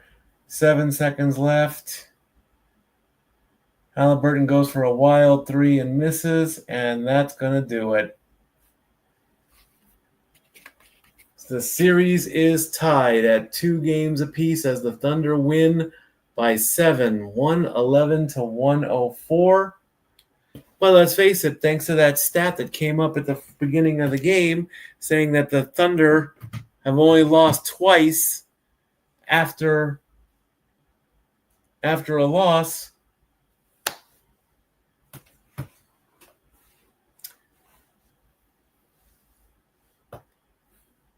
So now the NBA Finals becomes a best of 3 as Game 5 goes back to Oklahoma City. And the Pacers walk off the court. And they interview SGA. Well, that's going to do it for this watch along, friends. And we get to do it again tomorrow night, we'll see what happens as the Panthers and the Oilers take center stage back in Edmonton for Game 5 of the Stanley Cup Finals. That series is tied 2-2. And then depending on that, we'll just see if we'll have a Game 7 at the end of Game 6. Either way, the Stanley Cup will be in Florida for Game 6 because both series are tied at 2. We'll see what happens with that. Thank you, everybody who watched. Have a good rest of your night. Be safe. And we'll see you tomorrow. Good night, everybody. Stat Boy out.